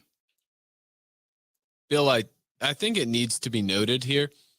Ever since Vikings fans completely defaced the Rocky statue by putting a jersey on him and did the skull chant from the top of the Rocky steps, not one good thing has happened to their franchise. No, not much. You're right about that. And I like the fact that you have never forgotten that. I like that. I mean, it's just another thing to throw up there. Yeah, just another thing to throw up there and point at and go, hey, here you go. Here you go. Remember this, guys. Yeah.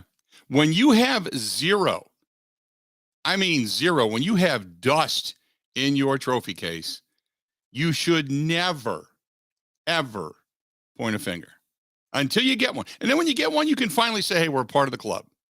We're part of the club. And even if you have only one, I don't care. You're still part of the club. Come on in. Just like Cincinnati Bengals fans. I moved here and they're like, oh, you're a Packer fan now. We're showing you. We're still here. Well, you haven't won anything. You made it to a Super Bowl. We all saw what was going to happen. We all knew it. Your offensive line sucked. You didn't win anything. This year, same thing. Your offensive line, now granted, you did upgrade the offensive line, but it's decimated again by injuries. Your quarterback is under attack. He's not going to last very long if he continues to get beat up this way. You've made some really great moves, but I said the day I left that state, the day I left my house in Cincinnati, Ohio, I said, as long as Mike Brown owned this team, you will never, ever win a Super Bowl. Because you'll do just enough to be exciting. Now, Joe Burrow has certainly made a huge difference, Joe Burrow and Jamar Chase. And they still have done their due diligence, and they've really surprised me in the money they've spent. So I give them a lot of credit. But don't come at me like you've won some. You haven't won anything. You played really well last year. You played well in every Super Bowl. You played well against San Francisco twice. You played well against the Rams last year. You've played well. You've deserved to be there. I'll give you credit. But don't act like you're in the club because you're not in the club. 877-867-1670. Stay tuned. We got a lot more of the Bill Michaels Show. It's all coming up right after this. This is the Bill Michaels Show on the Wisconsin Sports Zone Radio Network.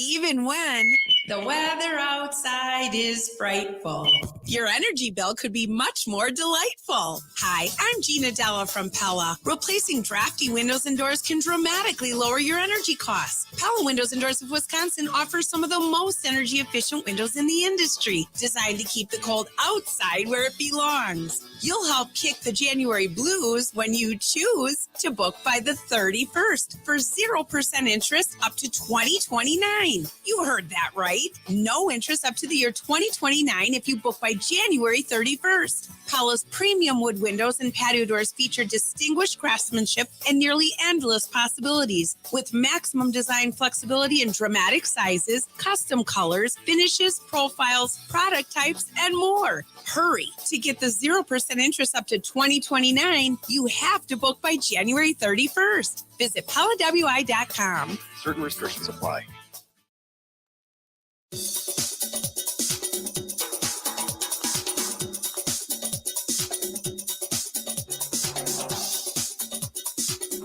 Bill Michaels will resume in 3 minutes.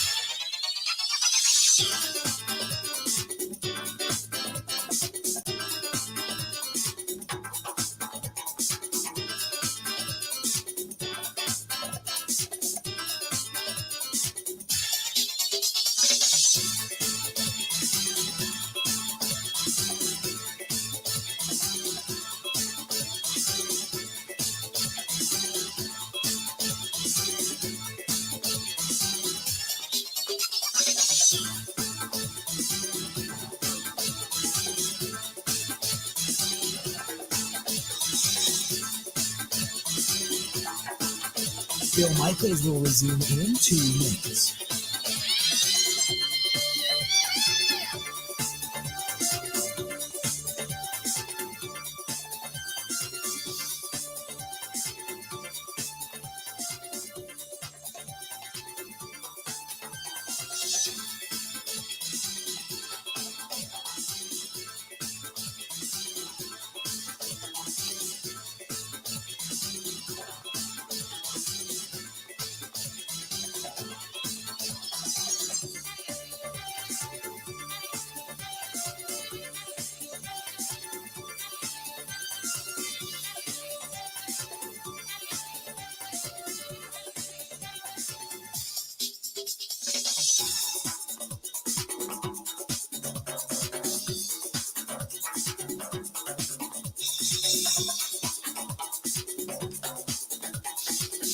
Bill Michaels will resume in 1 minute.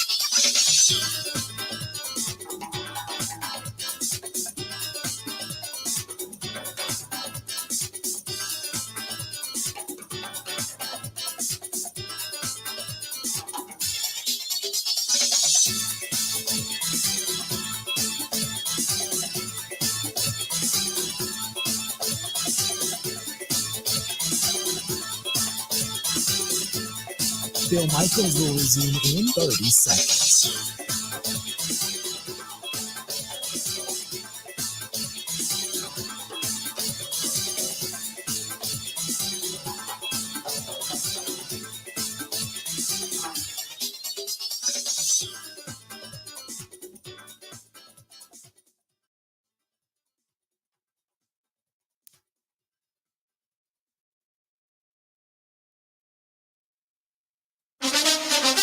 Now, here's Mike Clemens. The Packers had 2 players named to the AP All-Pro team, Keyshawn Nixon to the first team, and defensive back Jair Alexander to the second team. Nixon set records for having over 1,000 yards in kickoff returns after taking over the job in November, and was asked if he thinks he'll be offered a contract from the Packers in the offseason. I don't know. I bet it on myself coming here, and then we'll see about that. I mean, I love Green Bay. I love the team atmosphere, but it's a business at the end of the day. Packers GM Brian Gutekunst says his scouts had their eye on Nixon while he was still with the Raiders. You know, we kind of identified him in the middle of last season as a guy that, you know, as a nickel corner. You know, we were really excited about him as that, and knew he was a good teams player, good gunner, good cover guy.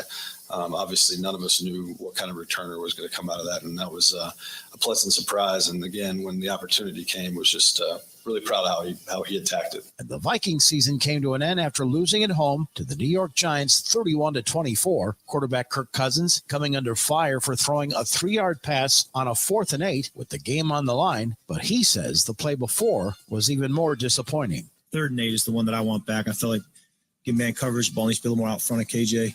You know, it was right on him in the sense that the DB was able to break it up. I feel like the ball's out front. DB can't do that in man coverage. That's really the play that I want back is the 3rd and 8. That's Vikings quarterback Kirk Cousins. I'm Mike Clemens on the Bill Michaels Show.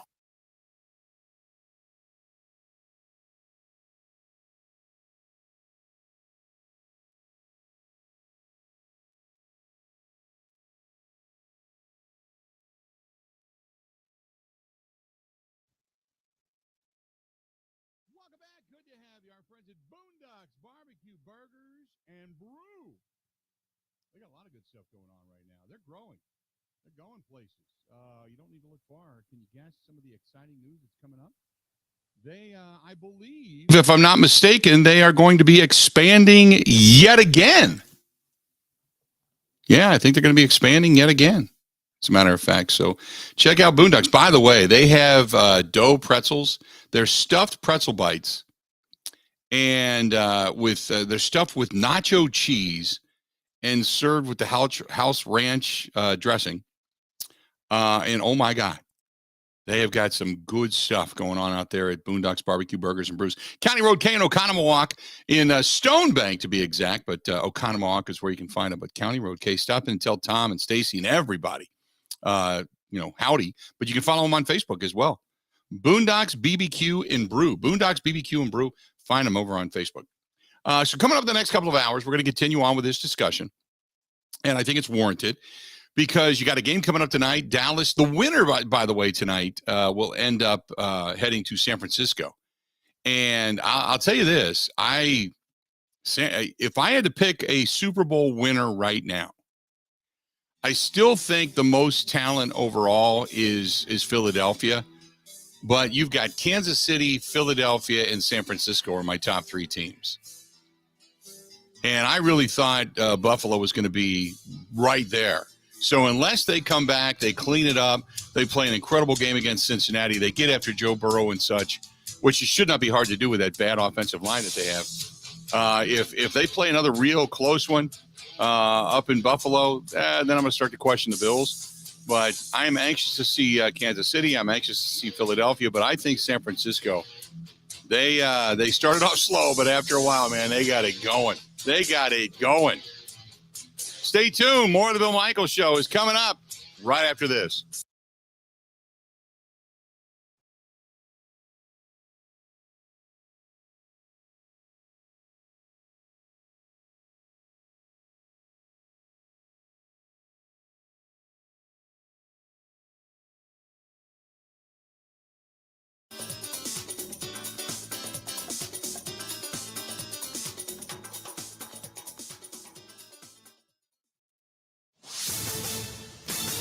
This is a Wisconsin Sports Zone update. Well, the Wisconsin basketball team fell out of the AT Top 25 today after a pair of losses last week. Badgers had been number 18 last week. Those two losses against Michigan State and Indiana came without senior forward Tyler Wall in the lineup. He's been out the last 3 games with an ankle injury, and Wisconsin lost all 3.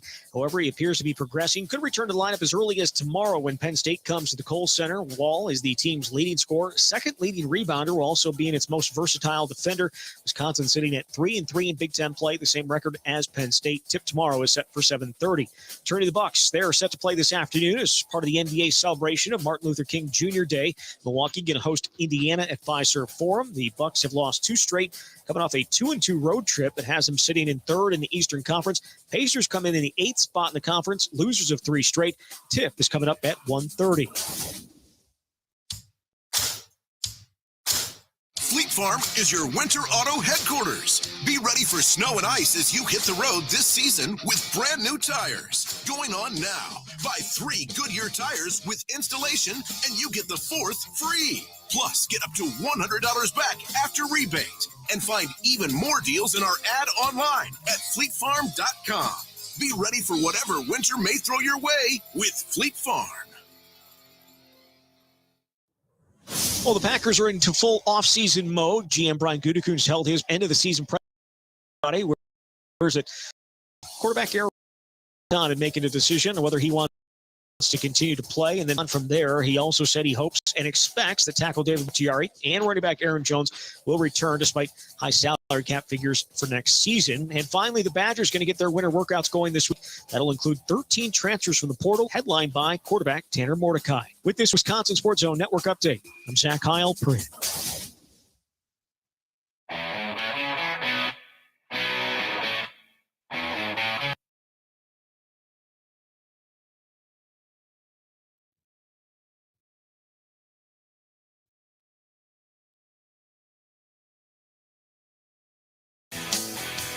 Welcome back. Good to have you. Hey, if you are looking for good Italian food in Waukesha, do what I do. And that is our buddy Joey Albanese and Albanese's Roadhouse right there on Blue Mountain Road, right next to Menards. And the Dominic Sports Bar inside. You can always go in there and catch some of the games, enjoy some of the good Italian food. Like I said, when we go there, we usually do the meatball hoagie, meatball sub, and then Christian loves the lasagna with the Italian sausage. Always get the extra Italian sauces. That way you can bring a couple pieces of that home. But good stuff from Joey Albanese and Albanese's Roadhouse. And they're just good people. Just great family atmosphere over there. Stop in Albanese's Roadhouse. And yes, they are still doing, now today they wouldn't be doing it in the rain, but bocce ball all year long. Check out their bocce ball leagues over there as well. And if you're looking for a great place to gather, maybe you want to do a private event. They have a back room. You can do private events and such there, or they can cater for you. That's Albanese's Roadhouse, Blue Mountain Road in Waukesha, right next to Menards. 877-867-1670, 877-867-1670. What is this?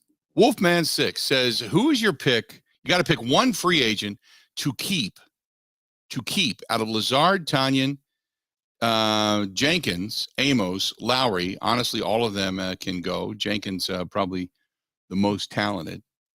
Elton Jenkins just signed a contract, so he's not even a free agent.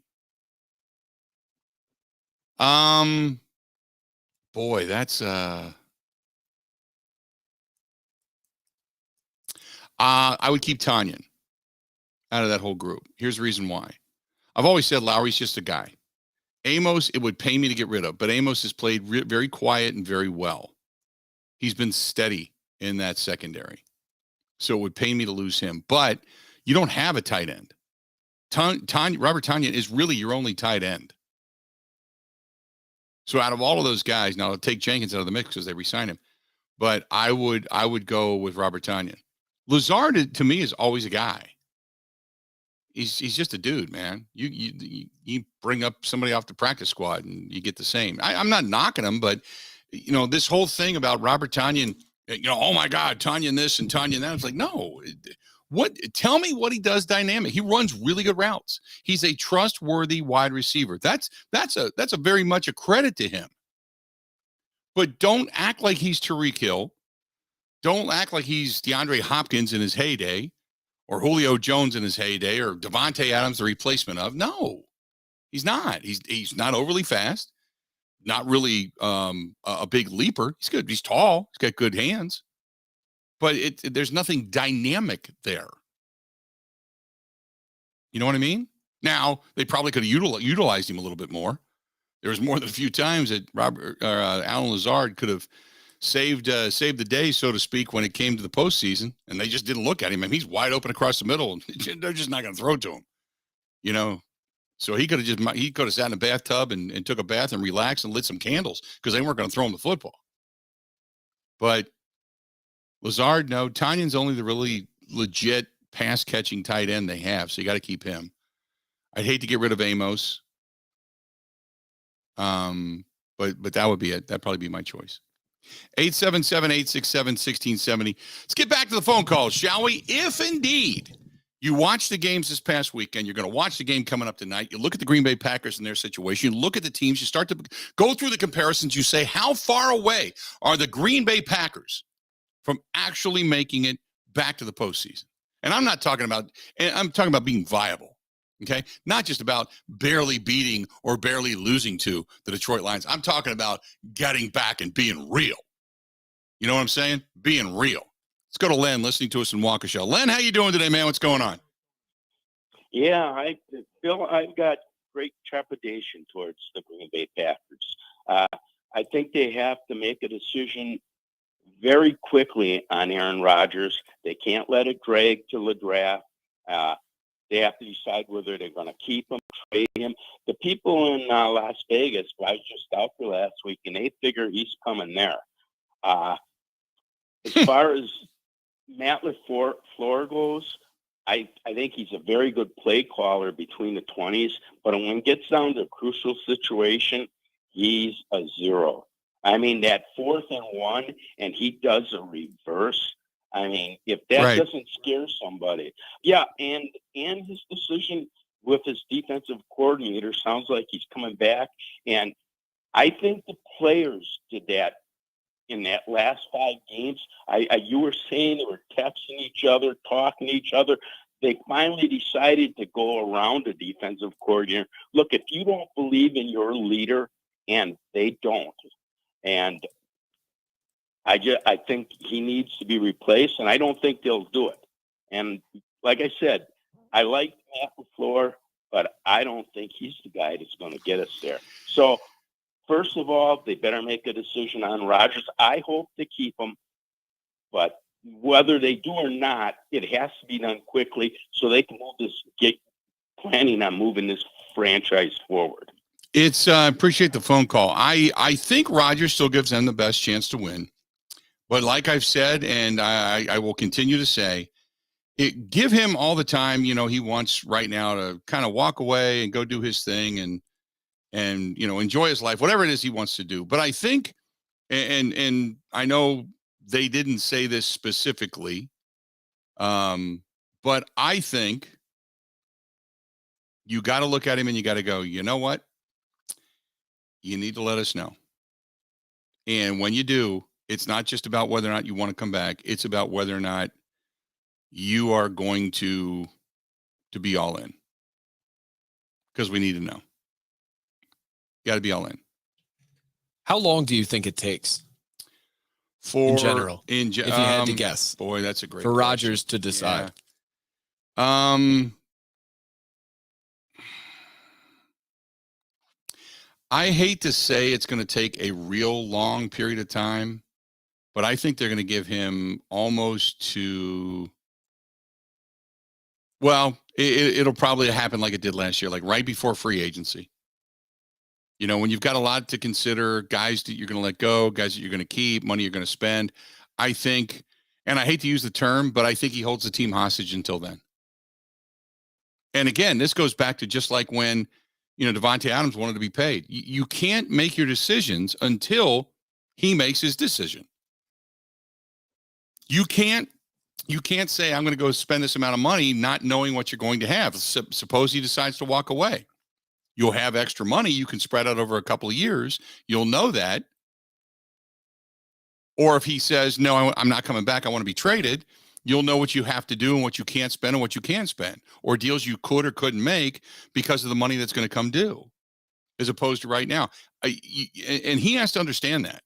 And you heard 2 or 3 guys. You heard Keyshawn Nixon say, this is a business. Okay, everybody wants to be loved until it's a business. Once it's a business, it's out for me. Well, it's a business. It's a business for the Packers too. So, you know, either you're, you know, if you want to be treated like, you know, really, really well, and you want to be treated like, oh my God, you know, we love you so much and everything you've done and blah, blah, blah, blah, blah. Well, then you got to be cognizant of what you're asking. You know, it's got to be a two-way street. That's, you know, players always want it to be a love fest until it's a business, but they always want the love fest from the team. And it just, unfortunately, just doesn't work that way. 877-867-1670. Put it this way. It's got to be a love fest as well. Remember when Rodgers said, well, if guys just aren't performing, the guys got to sit. Well, that's affecting their business. But what he's saying is no, if you're not playing well, it's a business. We got to win. Okay. So it's a business now. Tell me when it's not a business. When you want to be treated right? Oh, okay. Gotcha. A lot of hypocrisy there. And I'm not just talking about Rodgers. I'm just talking in general. 877-867-1670. 877-867-1670. Got a couple of other people that have chimed in on the Bud Light live stream. The Bud Light live stream is alive today, by the way. A lot of people on it. David says there's no urgency with this team. You saw Daniel Jones yesterday doing everything possible to get first downs.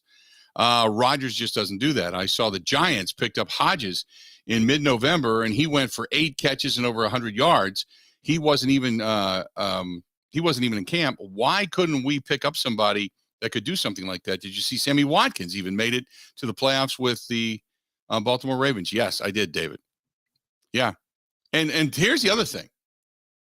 When you pick up a wide receiver like that, isn't it amazing that they can come in and be that productive right away, and they don't need 3 years to get familiar with and earn the trust of the quarterback? That's when I talk, people get mad at me when I talk about putting yourself on a pedestal. It's like when that's the whole, you know, I don't know if I trust this guy. I don't know if I can do this. I don't know if I can do it. That's fine. But eventually you have to. And I have said it time and again, you cannot expect people to be on your level right away. It just doesn't happen that way. Right? It just doesn't happen that way. So the issue is and will forever be whether or not you have that ability to be able to just bring a guy in and say, I'll connect with you. I'll trust you. I'll go after you. And if you miss 1 or 2, I'll come back to you again. I'm going to show faith in you. You know, it's not all about, and I hate to say this, but it's not all about statistics. It's not all about completion percentage. It's like, you know what? And I, as a quarterback, I'm going to say, I'm going to throw you the ball. If you're open, you're going to get the ball. Here you go. I'm going to throw to the open man. I'm going to take what the defense gives me. I'm going to throw it to you. If you drop it, that's on you. That's not on me. Your ineptitude will be highlighted, not mine. Nobody's going to look at me and go, boy, you had a terrible game. No, I didn't. I put the ball in his hands 4 or 5 times. He dropped 3 out of 5 of them. I'm good with that.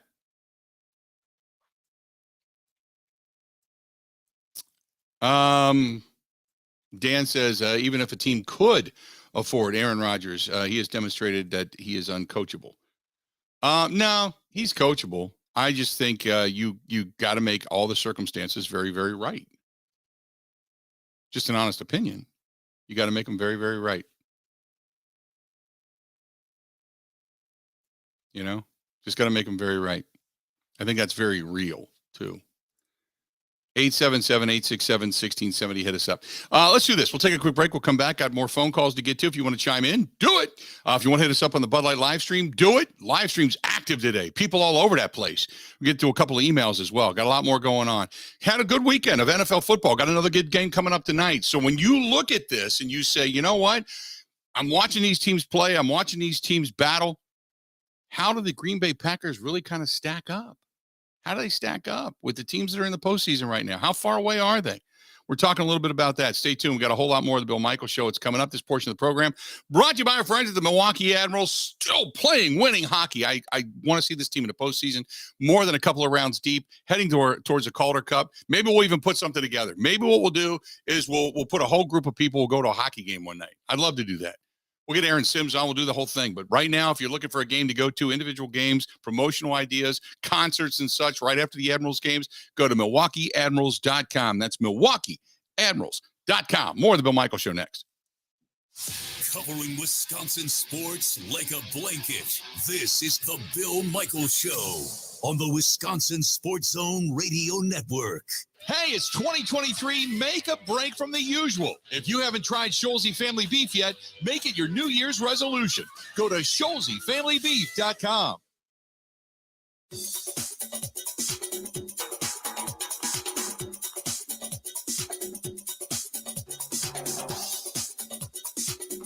Bill Michaels will resume in 3 minutes.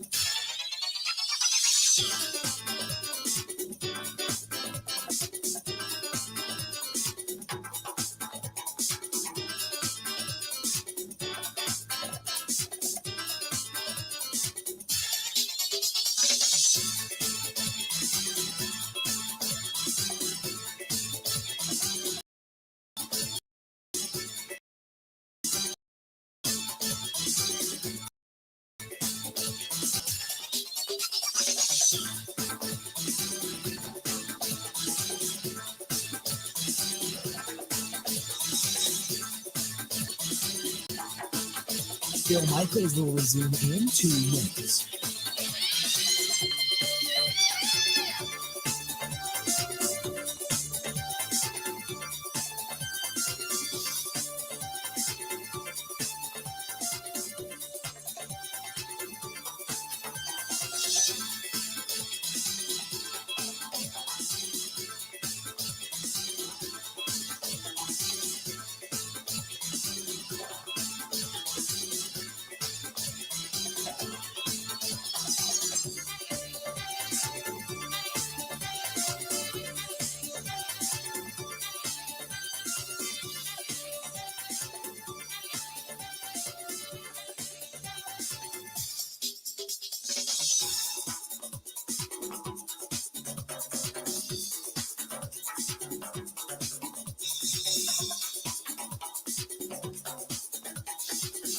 Bill Michaels will resume in 1 minute.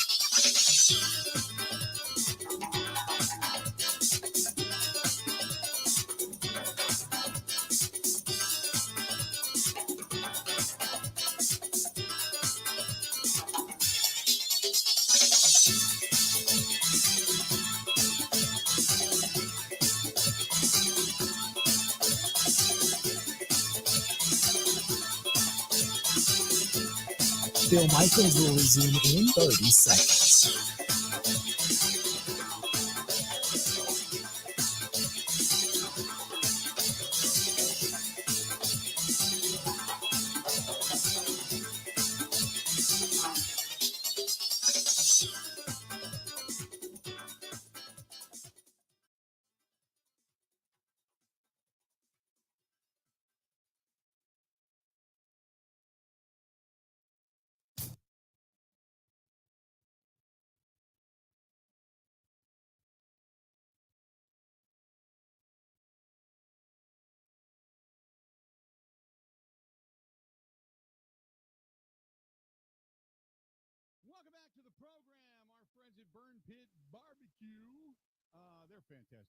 Veteran-owned company right here in the state of Wisconsin, Racine, Wisconsin, to be exact, and they have great sauces, hot sauces even, rubs, and they wanted to say thanks. They had a really successful season last year, and the grilling season is year-round now, and there's people doing different barbecue videos, and barbecuing is a thing over on TikTok, and they just said, hey, thanks to everybody for paying attention, and thanks to everybody for giving them a shot. So many people have become regular customers. Go to burnpitbbq.com. That is burnpitbbq.com. Here's something for you. The attendance leaders, home attendance leaders for 2022 in the NFL. Cowboys, number one, 841,192. They have a massive stadium that's sold out continuously. You can put 110,000 people, I think, in that thing. Massive stadium. Okay. Giants, number two. I really thought you'd probably be looking at the Rams coming off of a Super Bowl out at SoFi, but no, the Giants, number two, 688,266 people. Number three, the Green Bay Packers, 685,623. Number four, the Rams. Number five, the 49ers. Number six, now this shocked me. The Panthers, the Carolina Panthers, followed by the Eagles, the Falcons, the Jets, and then the Buccaneers. And what's interesting in there, no Cincinnati, the defending AFC champion. No Kansas City Chiefs. Obviously no Chicago Bears, because even in a sellout, they can't compete because their stadium sucks and it's so small. But your top five, Cowboys, Giants, Packers, Rams, 49ers. So there you go.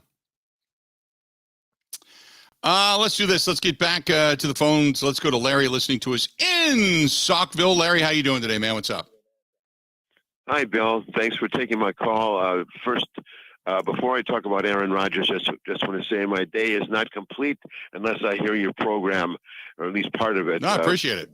During my work breaks. And I appreciate your expertise. I mean, you have a lot of experts appearing on your show who are great, but I think you are more of an expert than a lot of them in many aspects of sports. About Aaron Rodgers frustrates me so much over the years. Despite the fact that he has a great arm, he's a highly intelligent, great athlete. So many times over the years, he gets outplayed by mediocre quarterbacks. It drives me crazy, and dropping back or out of the shotgun. Mm-hmm. I think his fondest dream would be if a coach would let him do pass plays 100% of the time. Right. But so many times when the Packers are driving, they get into the red zone, 1st and 10 in the red zone, and they end up not scoring, or even first and goal, that they end up 4 passes incomplete and they don't score. And I get so frustrated. And I think, why does the coach let him do this?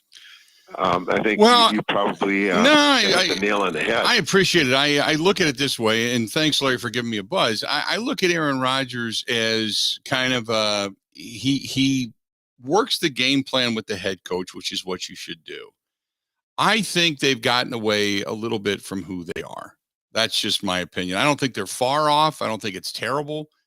But I think they have become too reliant upon Rodgers in the sense of they think he can do what he used to do. And that's not it. He's not the same guy. He looked slower this year. And that doesn't mean he can't come back and be really solid next year. He just looked slower this year. In all honesty, he just did. So you're relying on him to do things, to be different, or to be the same guy he was, but he's not because he is different. And I agree with you. I thought the play calling at certain times, especially in goal-to-go situations, I thought it was pathetic. I really did. I thought it was pathetic. I thought it was, why are you taking away? Let's just look at it this way. I don't mind shotgun. Okay. I don't mind it. I'm not a fan where it's continuous, but I don't mind it. But you take away, when he's not under center, one of the best play action passers in the business, who has the ability to really throw a fake and buy himself an extra second if the plays are drawn up correctly.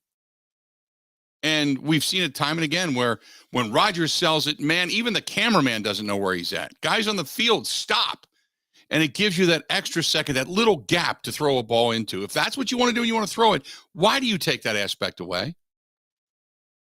I don't understand it. The only reason I could possibly say they didn't do it was because they didn't have faith in their offensive line and his thumb. That would be it. They were worried about fumbling down low. But I mean, as an offensive lineman, I'd be sitting there going, hey, I'm kind of pissed. I'm kind of pissed. You will not even give me the opportunity to block my guy up front because you don't believe in running behind the offensive line at all. And you've got a dynamic weapon in Aaron Jones, too. I'd be kind of pissed. 877-867-1670. 877-867-1670. Hit us up. Let's go to Chris listening to us in Brookfield. Chris, how you doing today, man? What's going on? Pretty good, Bill. Pretty good. I loved watching those games this week, and I love watching those young guys play. They used their legs when they had to, but most of all, kid from San Francisco, Mr. Irrelevant, who's awfully irrelevant right now, Lawrence, all those guys, they made plays by seeing what they need for the first down and getting the ball to the guy who can get them first downs. This isn't Rodgers' first year of not doing that. Rodgers hasn't done that for 3 or 4 years. He used DA as his security blanket, and he failed years after years of not moving the ball around. And then you've got, to me, Aaron is going to be a first ballot Hall of Famer.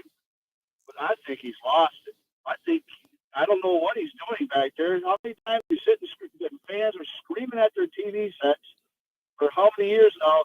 It's the guy. He's right there. He's wide open. And you just see him chuck the ball down the field like you said 1,000 times on your show. Yep. Why are you airing it out when you need 2 yards?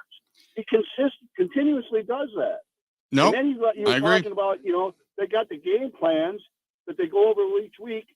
Boy, I'd love to be a fly on the wall, or I'd love to give Gutekunst and I'd love to give LaFleur truth serum some night and just to ask him questions and get the honest answers. Right. Because a lot of this has changed back in 2018 when Ted Thompson, that Murphy kept long too many years, and then complained about it was Ted Thompson's fault that there wasn't communication between the departments because Ted kept it all to himself. Well, he was a CEO. Why didn't he see that before that? And then he came in and said, okay, no, everything's going to go through me. There's no way that was Gutekunst in his first 6 months in his contract where he gave Rodgers that super big contract the first time in 18. 4 months later, what do we see? We see McCarthy getting fired because they become stagnant. Well, then you also had Big Dog say, yeah, I've never seen a quarterback all of a sudden disrespect whatever the coach is calling and start drawing plays up in the ground, just saying, hey, you do this, you do that, and let's see what we got. That mentality hasn't changed for Rodgers. They had the first year under the floor, halfway through the season, what did they do? They wound up throwing out a bunch of plays to make it more easier for Rodgers. Now, you got guys like Mahomes you were talking about, they make everybody look good. They throw it to the open guy. They make plays. Rodgers doesn't do that. Between him and Murphy, I don't know which one's the biggest arbitrage. And if don't hang up on me. I want to hear what you guys say. No, I appreciate that. I look at it this way. First of all, and thanks for the phone call. So just hang in there, and Ben will kind of turn you down, but because we only got a minute or two here. But when you talk about Murphy, okay, people loved Bob Harlan.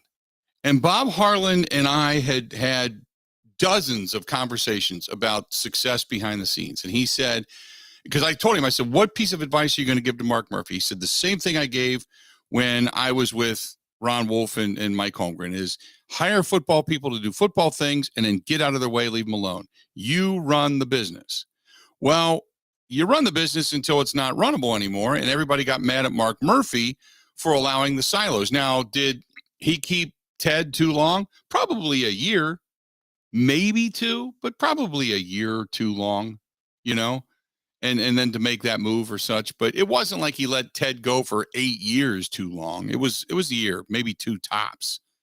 But that was it. Mark Murphy then goes out and basically puts it upon himself to say, hey, if you don't like LaFleur, you know, yell at me, don't yell at Gutekunst, basically to take the pressure off of his general manager so his general manager can do football things. In the meantime, Mark Murphy is making money for the organization, which is what he's supposed to do.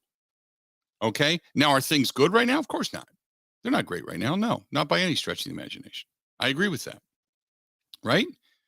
But I'll say this, he's doing what he is supposed to do, and that is make money for the organization, keep them viable. Now, you look at it, they're number 3 in overall attendance.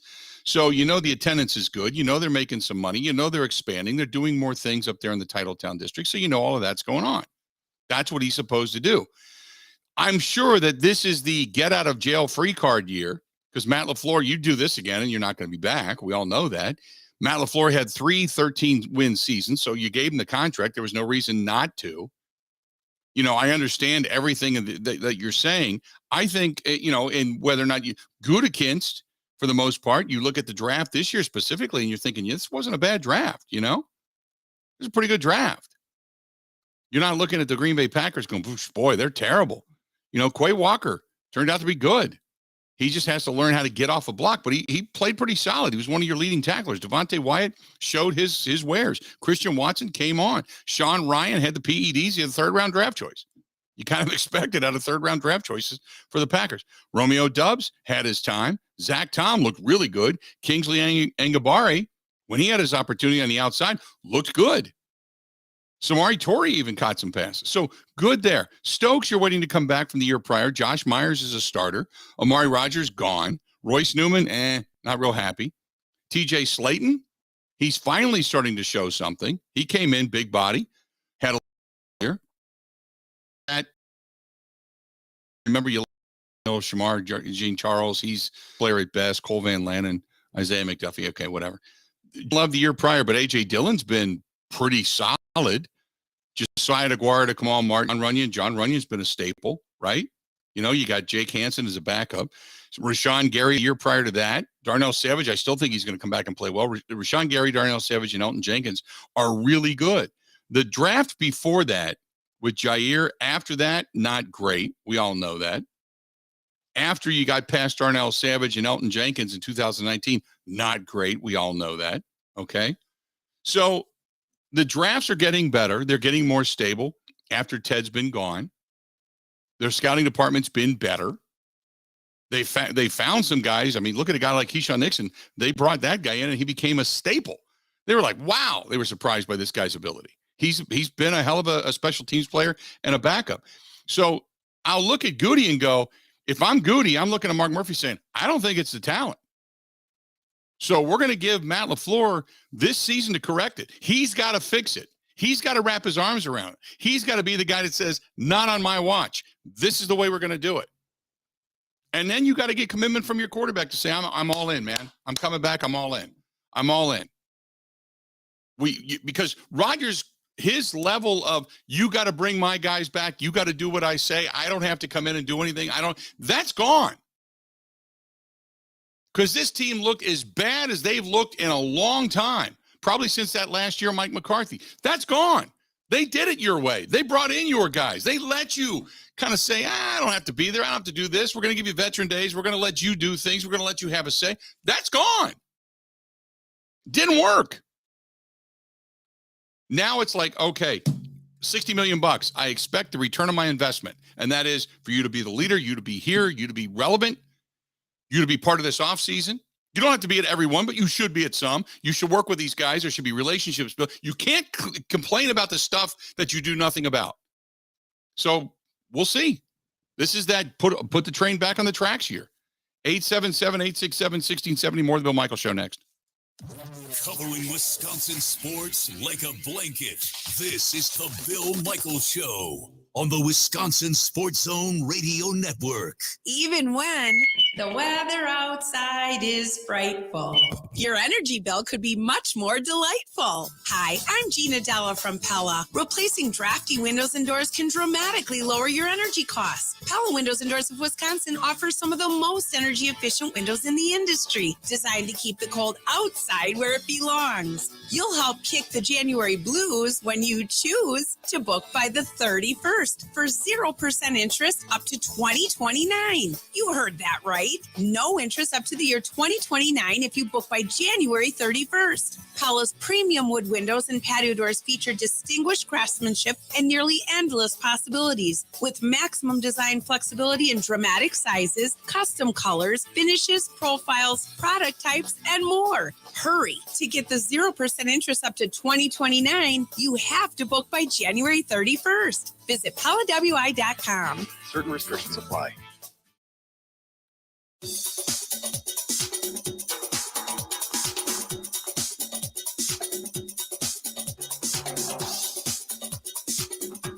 Bill Michaels will resume in 5 minutes.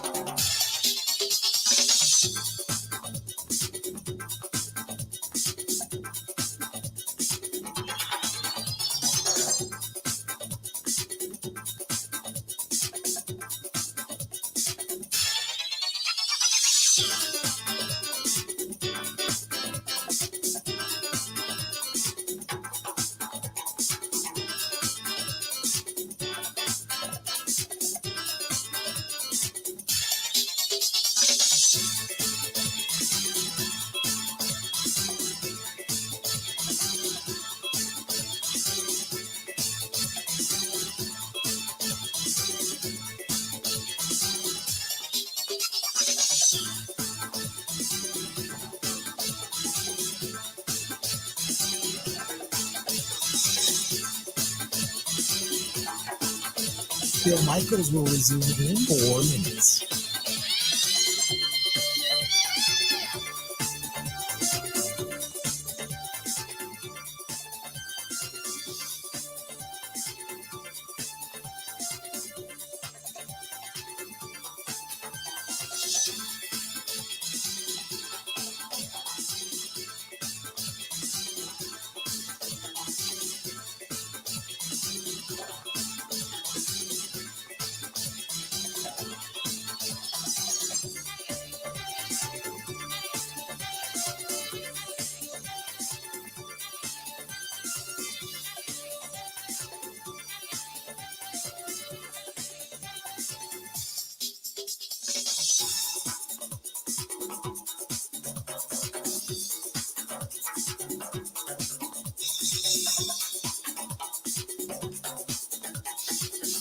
Bill Michaels will resume in 3 minutes.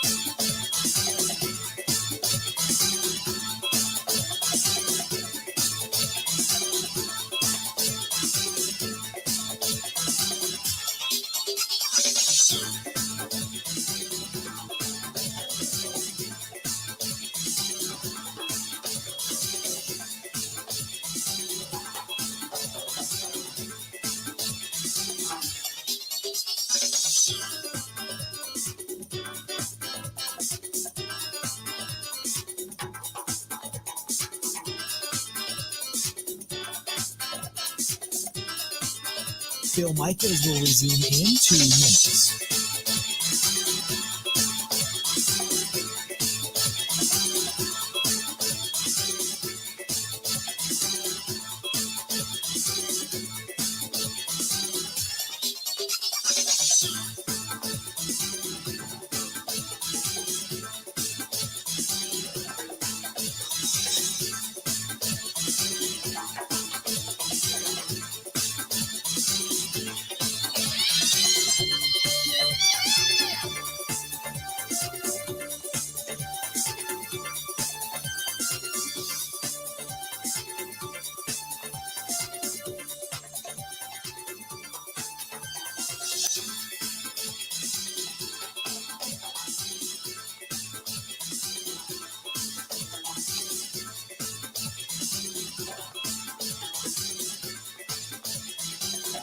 Bill Michaels will resume in 1 minute.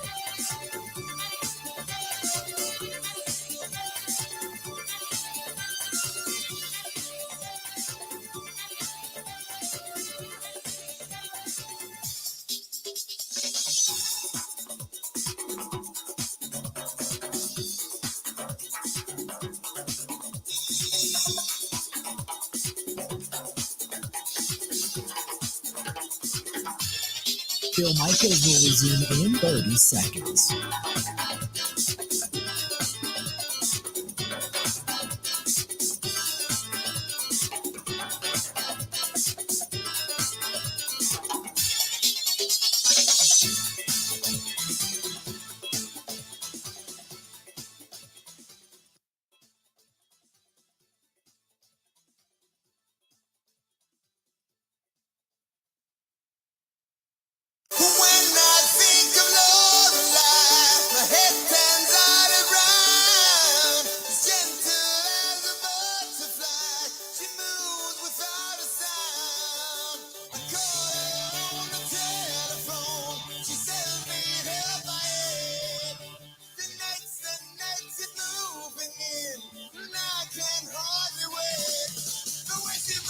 Welcome back to the program. Good to have you.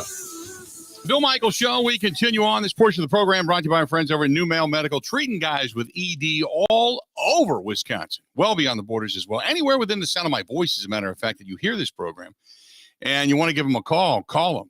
It's 414-455-4451, 414-455-4451. That's our guy at guys over there at New Mail Medical. New Mail Medical, call them. They can help you out with ED.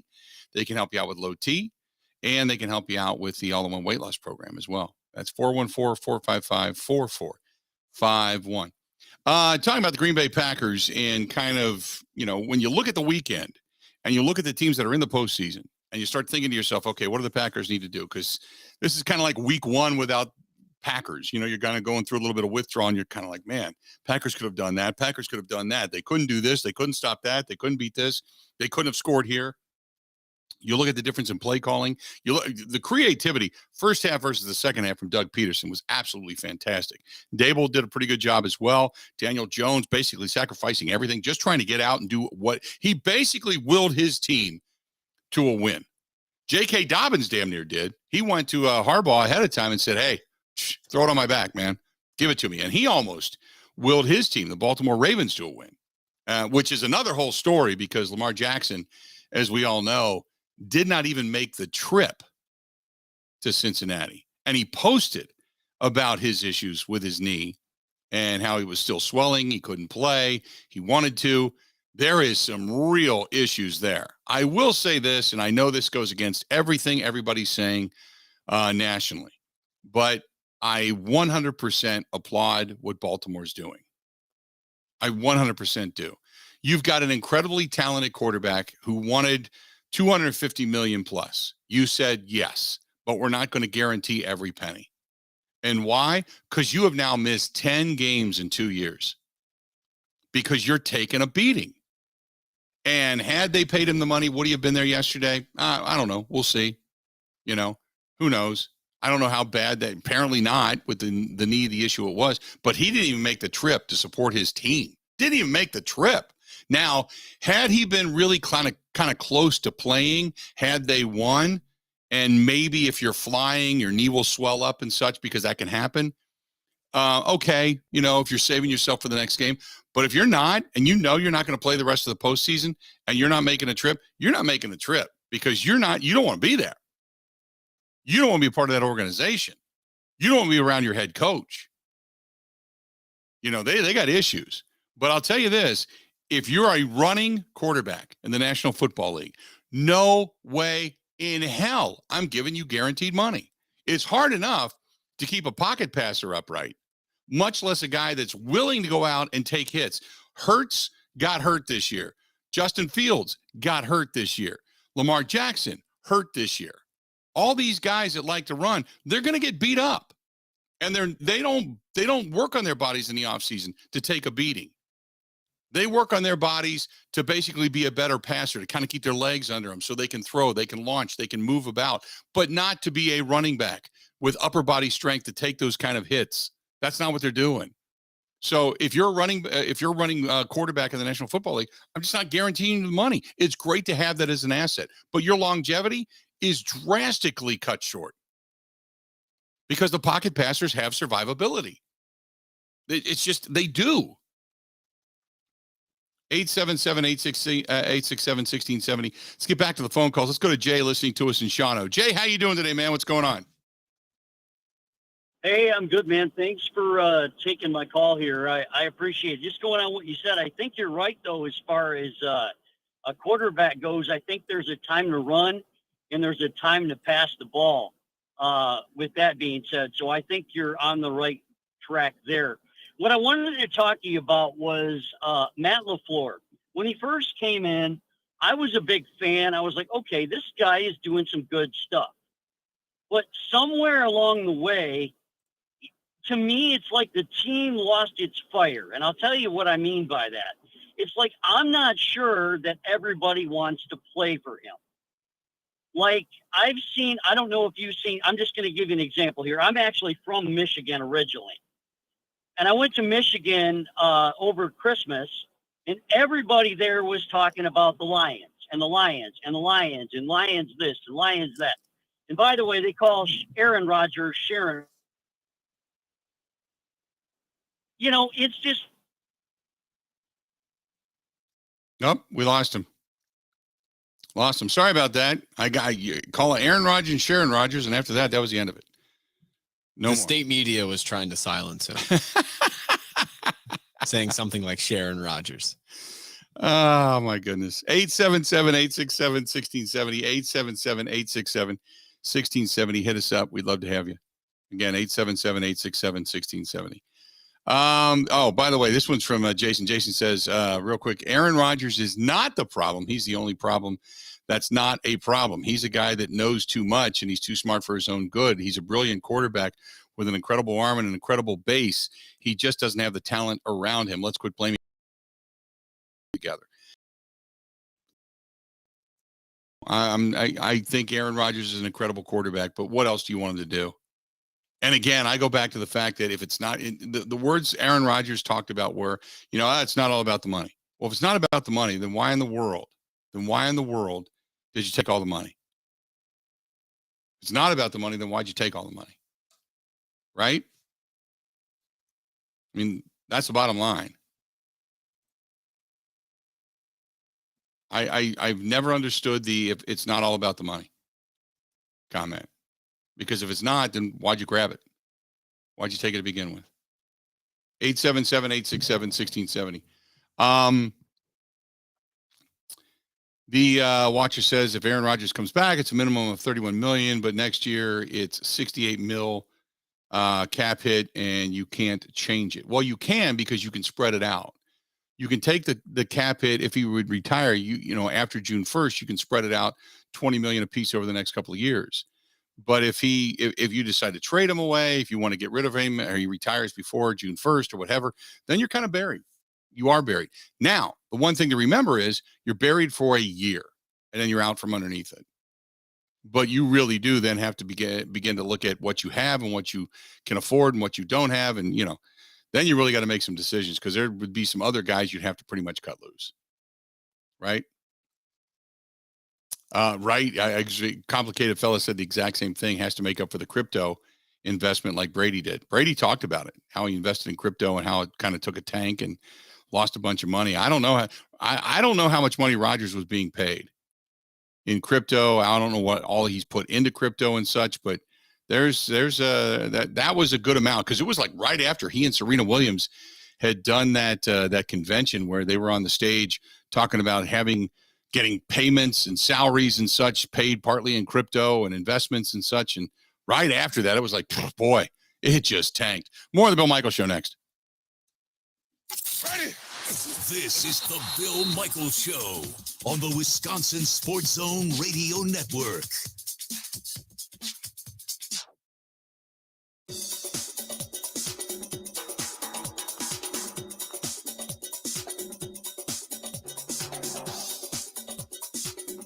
Bill Michaels will resume in 3 minutes.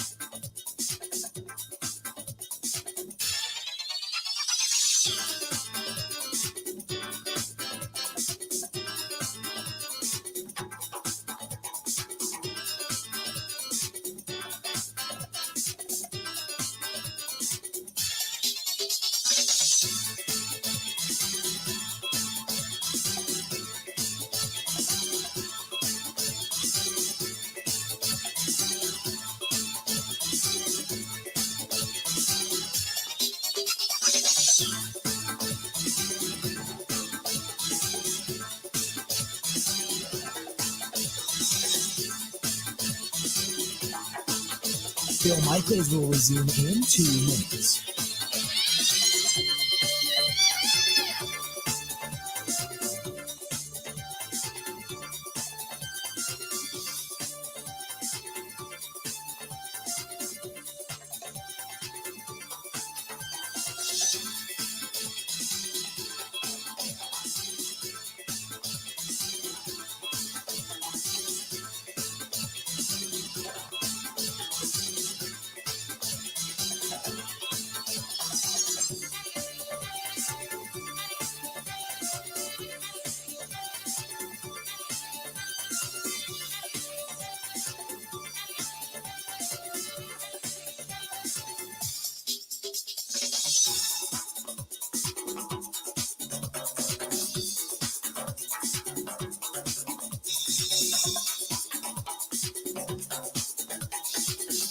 Bill Michaels will resume in 1 minute.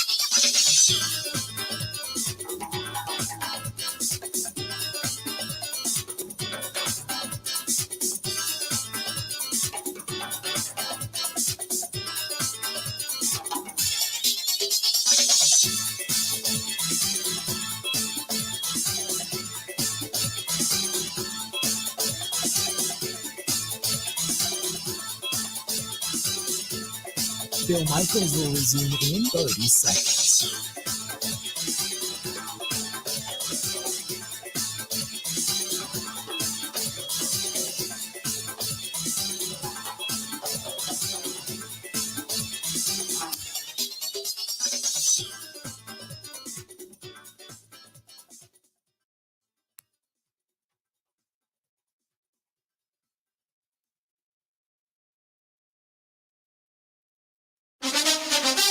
Now, here's Mike Clemens. The Packers' Keyshawn Nixon was named to the All-Pro First Team by the Associated Press. Nixon says he was determined to win the kickoff return job after the team waived former third-round pick Amari Rodgers in November, just a year and a half after being drafted. It's a small window with this stuff. You never know. Like, sometimes people always think, like, somebody get cut, and it's, like, the end of the world, but sometimes somebody goes somewhere else, it's a fresh start. One of Keyshawn Nixon's biggest supporters on the team is Aaron Rodgers. I asked Rodgers what makes Nixon stand out. Well, he's tough, and I don't use that characteristic lightly. There's just not the same amount of mentally, physically tough guys, I think, in the league, and he's one of them. He's a guy I wish I could have played a decade with, because you could win with guys like that. Smart guys who are mentally and physically tough, who play with an edge, play with an attitude. In the NFL playoffs, the Vikings losing at home to the Giants 31-24. First-year head coach Kevin O'Connell led Minnesota to a 13-4 record and an NFC North title, but one and done in the playoffs. O'Connell on what the mood was like after the game inside the Vikings locker room. It's one of the closest connected groups in the entire NFL. These guys there's real tears in there. There's real guys that expected to really have a chance to win a world championship. And you got to give the Giants a lot of credit, give ourselves a chance to compete at the highest levels in this league. And I think we'll take a look at a lot of things just to see where we can improve and be the best version of ourselves. That's Vikings head coach Kevin O'Connell. I'm Mike Clemens on the Bill Michaels Show. I would swallow my pride.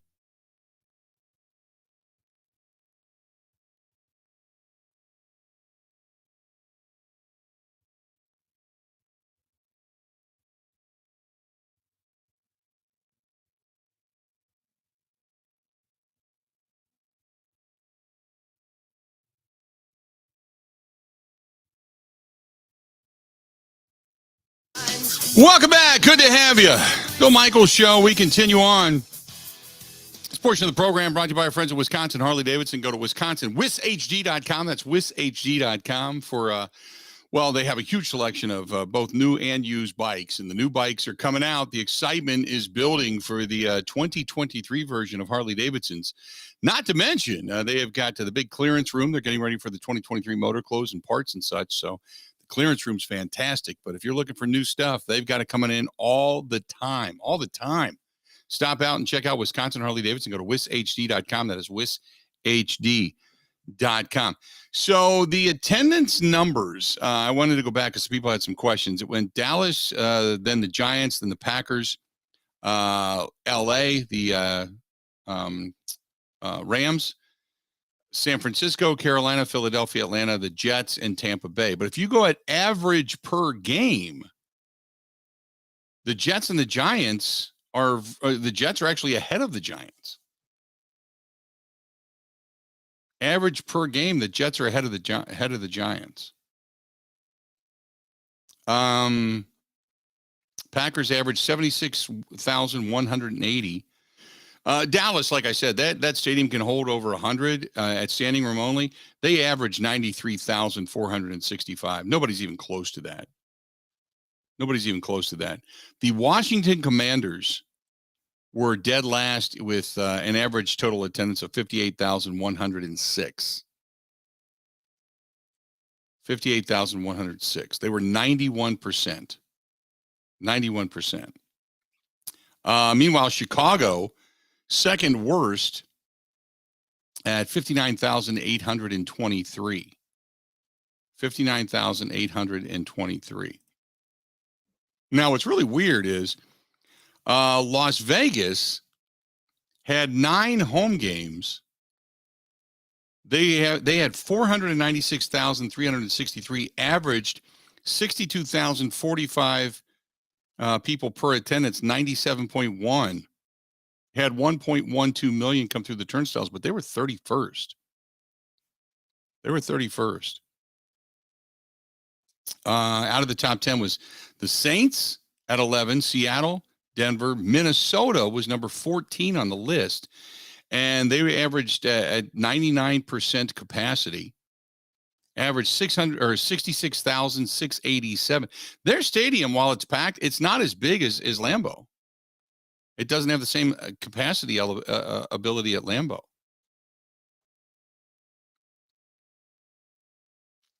So there you go. And then actually, when it came to home total, Cincinnati was last because their stadium's not that big. They ran at a 98.9 percentile, but Cincinnati's, they averaged 66,247. But it's weird how they get into all the percentages and such. But nevertheless, it was Dallas, New York, the New York Giants, and the Green Bay Packers when it came to attendance. There you go. 877-867-1670, 877-867-1670. If you want to find us, feel free to go ahead and do so.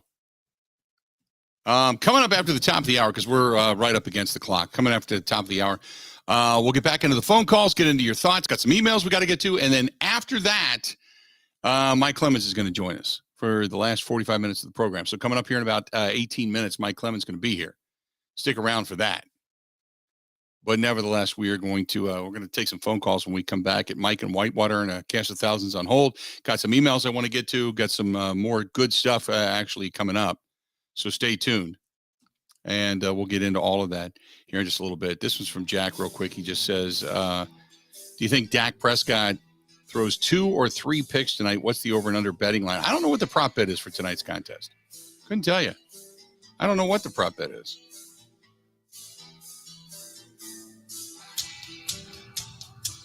Good thought, though. I'll check that out.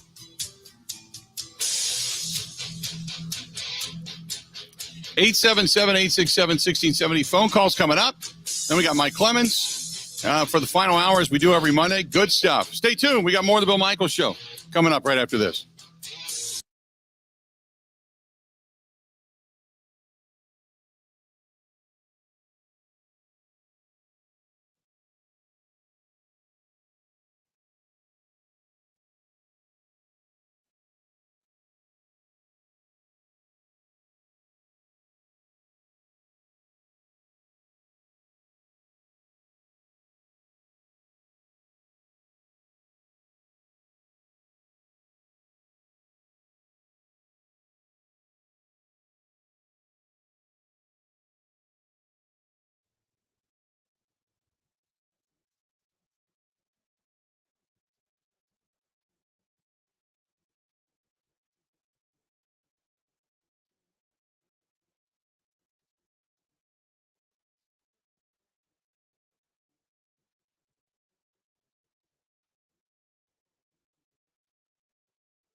Well, the Packers are into full offseason mode. GM Brian Gutekunst held his end-of-the-season press conference on Friday, where he told reporters that they're going to let quarterback Aaron Rodgers take his time in making a decision on whether he wants to continue to play and then move on from there. He also said he hopes and expects that tackle David Bakhtiari and running back Aaron Jones will return despite high salary cap figures for next season. And finally, the Badgers going to get their winter workouts going this week.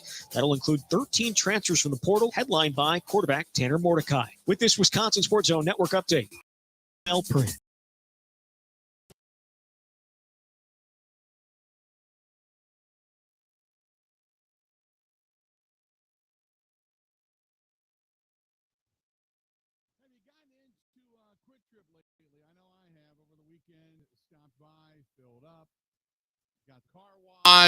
Got a breakfast sandwich, got a few things for the house, got my lottery tickets, didn't win, but nevertheless, I had a great time always going into Quick Trip, but always good to see familiar faces too, or to talk to people while you're there.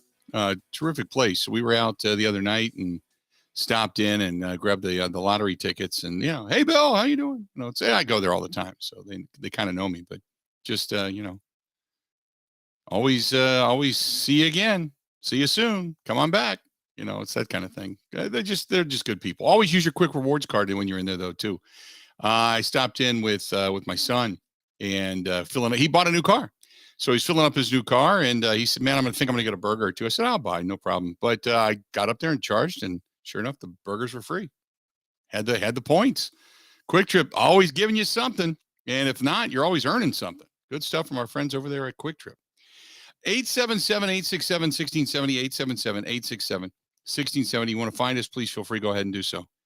And you can give us a shout.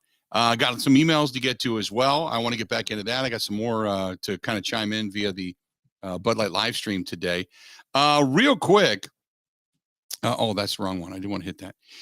This was from JD, who says, he said, I think the Packers are quite a bit away from competing for a title. As much as I dislike Joe Barry's defense, I don't believe that they were the specific problem. I think if I want to compete, LaFleur has to change his offense.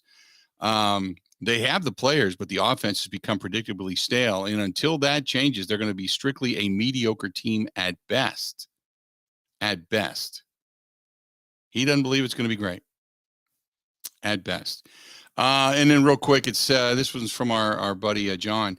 Says, it seems to me that the Vikings took over where the Packers left off. A 13-win season, good offense, questionable play calling, and bad defense. Welcome to the club. That's John listening to us in Howard. John, how you doing? Coming up here in about 10, 15 minutes, we're going to talk with Mike Clemens. He's going to be joining us as well. Let's get back to the phone calls. Our buddy Mike down in Whitewater. Mike, how you doing, pal? What's up?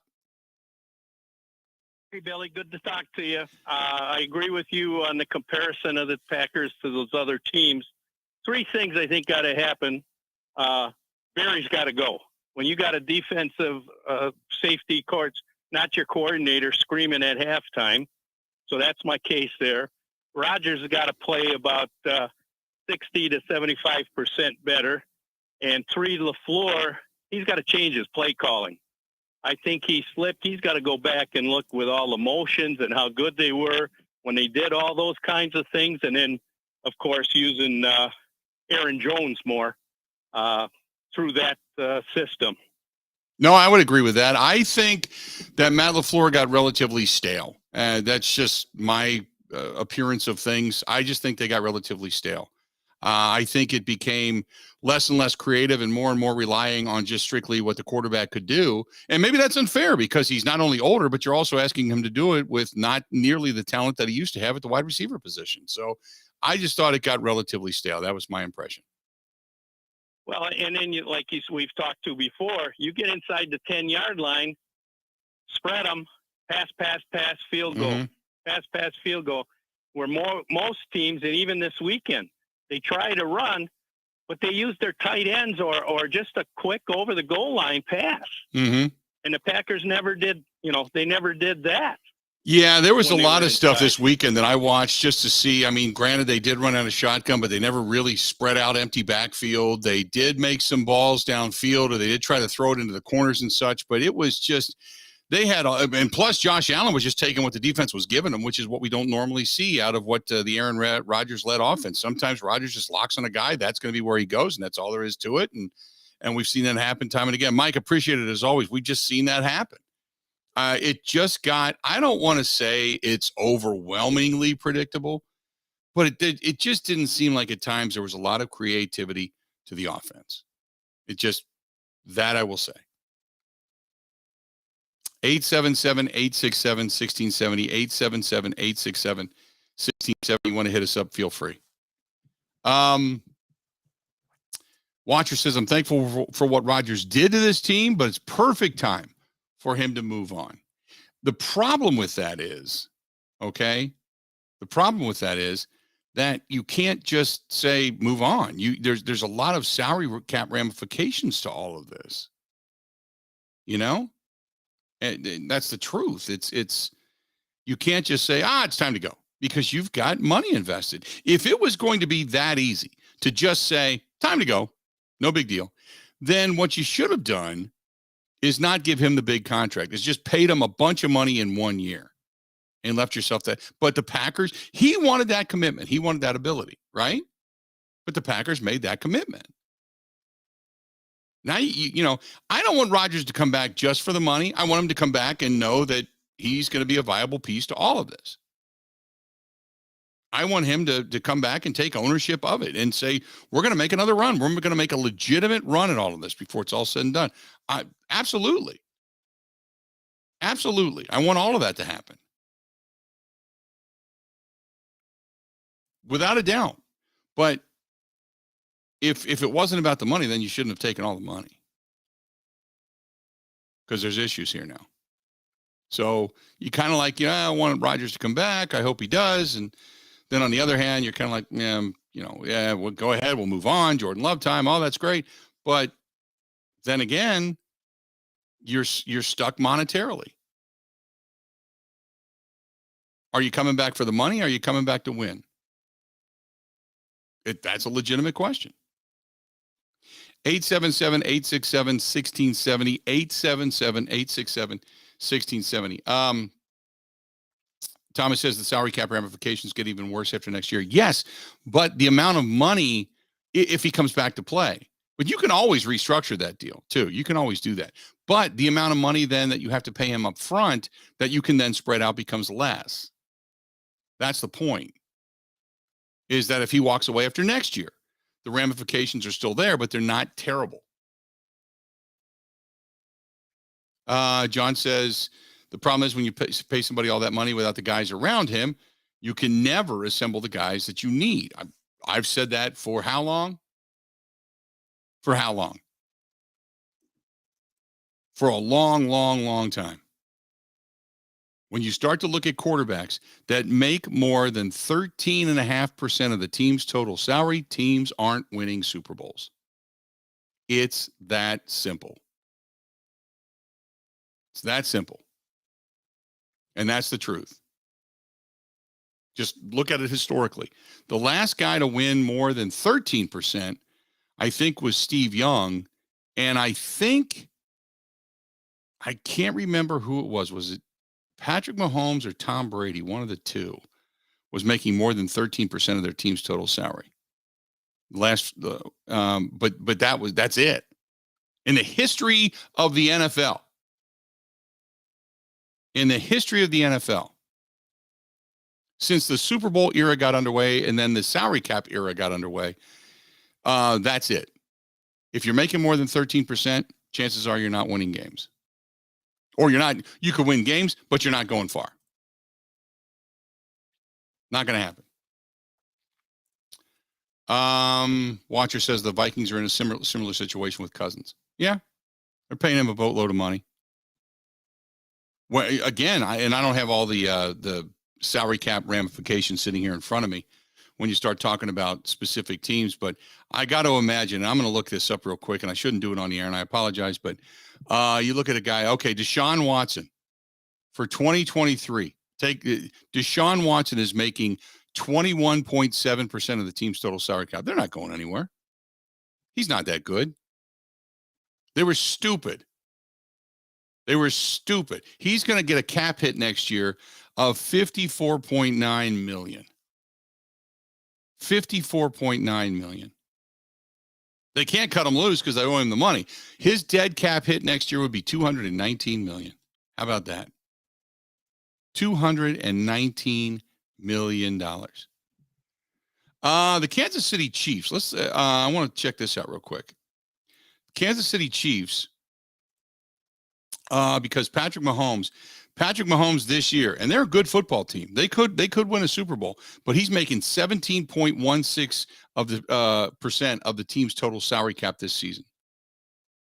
Chris Jones, number 2, Orlando Brown, number 3, Frank Clark, Travis Kelce behind him. But he's making 17.16. So if they possibly would win a Super Bowl, he would be a precedent-setting quarterback in the sense that 17.16%, the first time it's been over 13.5% of the team's total salary cap that a quarterback won. The first time. Think of that. And again, going back to next year, when you talk about the Packers and where their team's total salary cap is, Aaron Rodgers next year in 2023 will make almost 14%, 13.95, 31.6% of the team's total salary cap. But Bakhtiari is making 12.8. Kenny Clark's making 10.5. John says, is the Rodgers contract at Goody or Murphy's feet? Well, it's at both because they both signed off on it. They both wanted to keep him. I'm not looking to point blame here. Rodgers said he wanted to come back and he wanted commitment. They gave him what he wanted. I don't have a problem. I don't have a problem with it. I'm not looking to blame one or the other. I mean, if you want to blame anybody, blame Rodgers. If you knew you weren't coming back, then why would you put your team in this kind of a salary cap ramification to begin with? If you were going to hem and haw about it. Jason says, what happens if Tampa Bay wins this year? What's Brady? Brady is 15.42. And they're not going to win a Super Bowl. Just so you know. Brady's 15.142, but they're not winning a Super Bowl by any stretch of the imagination. Ain't happening. Oh, no, wait a minute. Hang on a second. I apologize. That's 2023 if indeed Brady comes back. That's if Brady comes back. For this season, Tom Brady's making 5.78. 5.78. There you go. So if they did win, it wouldn't be the big hit. 877-867-1670. Let's do this. We're going to step away. We're going to take a quick break. Come back. And we're going to be joined for the final 3 segments by Mike Clemens. He's going to come by and say hi, and we'll talk with him a little bit about this team. Mike, is always brought to you by our friends at Bayside, the Bay Motel in Green Bay. We'll talk about that when we come back as well. Hang in there. Hey, our friends over there, Cunis RV. Now, I've been telling you about Cunis RV for a long, long time. They now have, by the way, not only are they growing throughout the state of Wisconsin and beyond the borders, but they now have a concierge service. Think about this if you're an RV owner. You want an RV, but say you don't have a place to keep it, right? You can buy it there. You can keep it there. You can bring it back, drop it off. They'll clean it up. They'll drain it. They'll do everything you need to do. And then back at it. It'll be ready to go. All you got to do is say, hey, I'm coming over to pick it up. We're going to go take another trip. You're good to go. But if you're looking for a great place to buy or sell for that matter, because they do take consignment, they have Jayco, Alliance, Coachman, Dutchman, Forest River, Gulfstream. We drive around in the Nexus. That is the big unit cruiser. Oh, my God. I can't wait for the 2023 version. Beautiful, beautiful RVs. And they deal with you fantastic. Their service is second to none. I've told you great stories about the one in Sheboygan, about the one in Green Bay, the one down in Elkhorn. Great stories from all their dealerships about customer service. Stop into any one of the growing Cunis locations all throughout the great state of Wisconsin and beyond the borders. Take advantage right now of their services, of really a large inventory. Go to Cunis, Kunes, CunisRV.com. That is CunisRV.com, Wisconsin's fastest growing RV dealer. They are all over. Just go to Cunis, Kunes, CunisRV.com. More of the Bill Michaels Show and Mike Clemens talking some Packers when we come back right after this. This is the Bill Michaels Show on the Wisconsin Sports Zone Radio Network. Even when The weather outside is frightful. Your energy bill could be much more delightful. Hi, I'm Gina Della from Pella. Replacing drafty windows and doors can dramatically lower your energy costs. Pella Windows and Doors of Wisconsin offers some of the most energy-efficient windows in the industry, designed to keep the cold outside where it belongs. You'll help kick the January blues when you choose to book by the 31st for 0% interest up to 2029. You heard that right.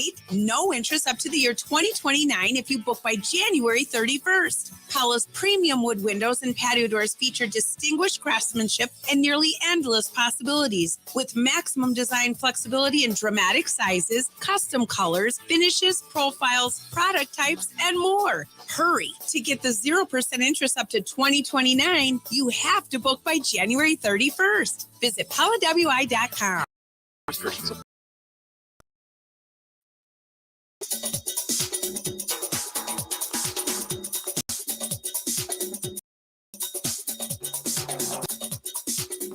Bill Michaels will resume in 3 minutes.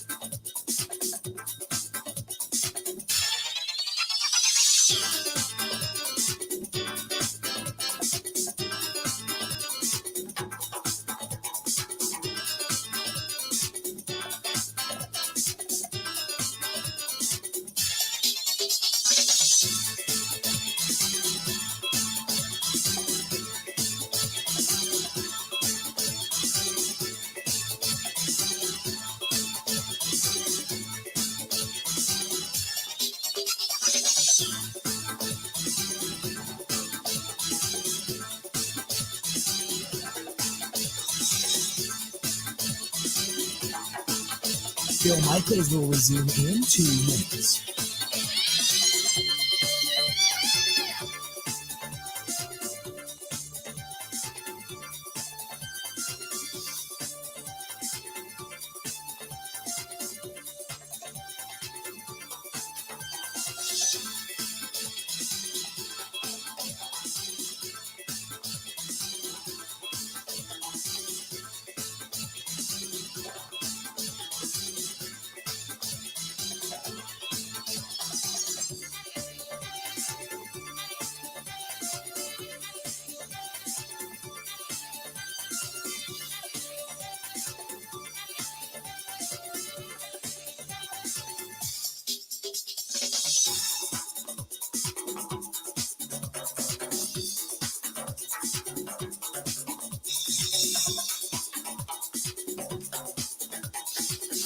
Bill Michaels will resume in 1 minute.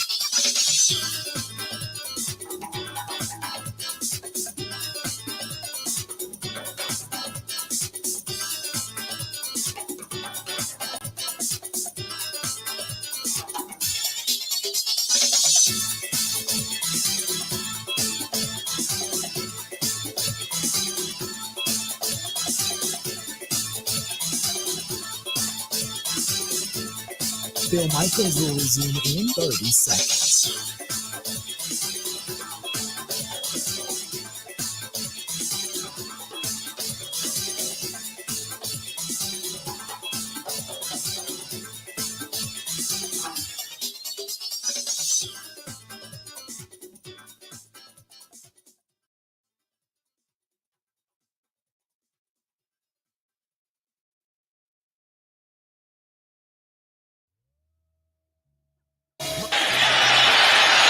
This is Nixon, who's dangerous. Oh, here he goes! My goodness! He's taking it the distance. You talked about how dangerous he is. The most kick return yards in the NFL. And he shows it right there. He had the 94-yard kick return last week. And here he is again. Wow.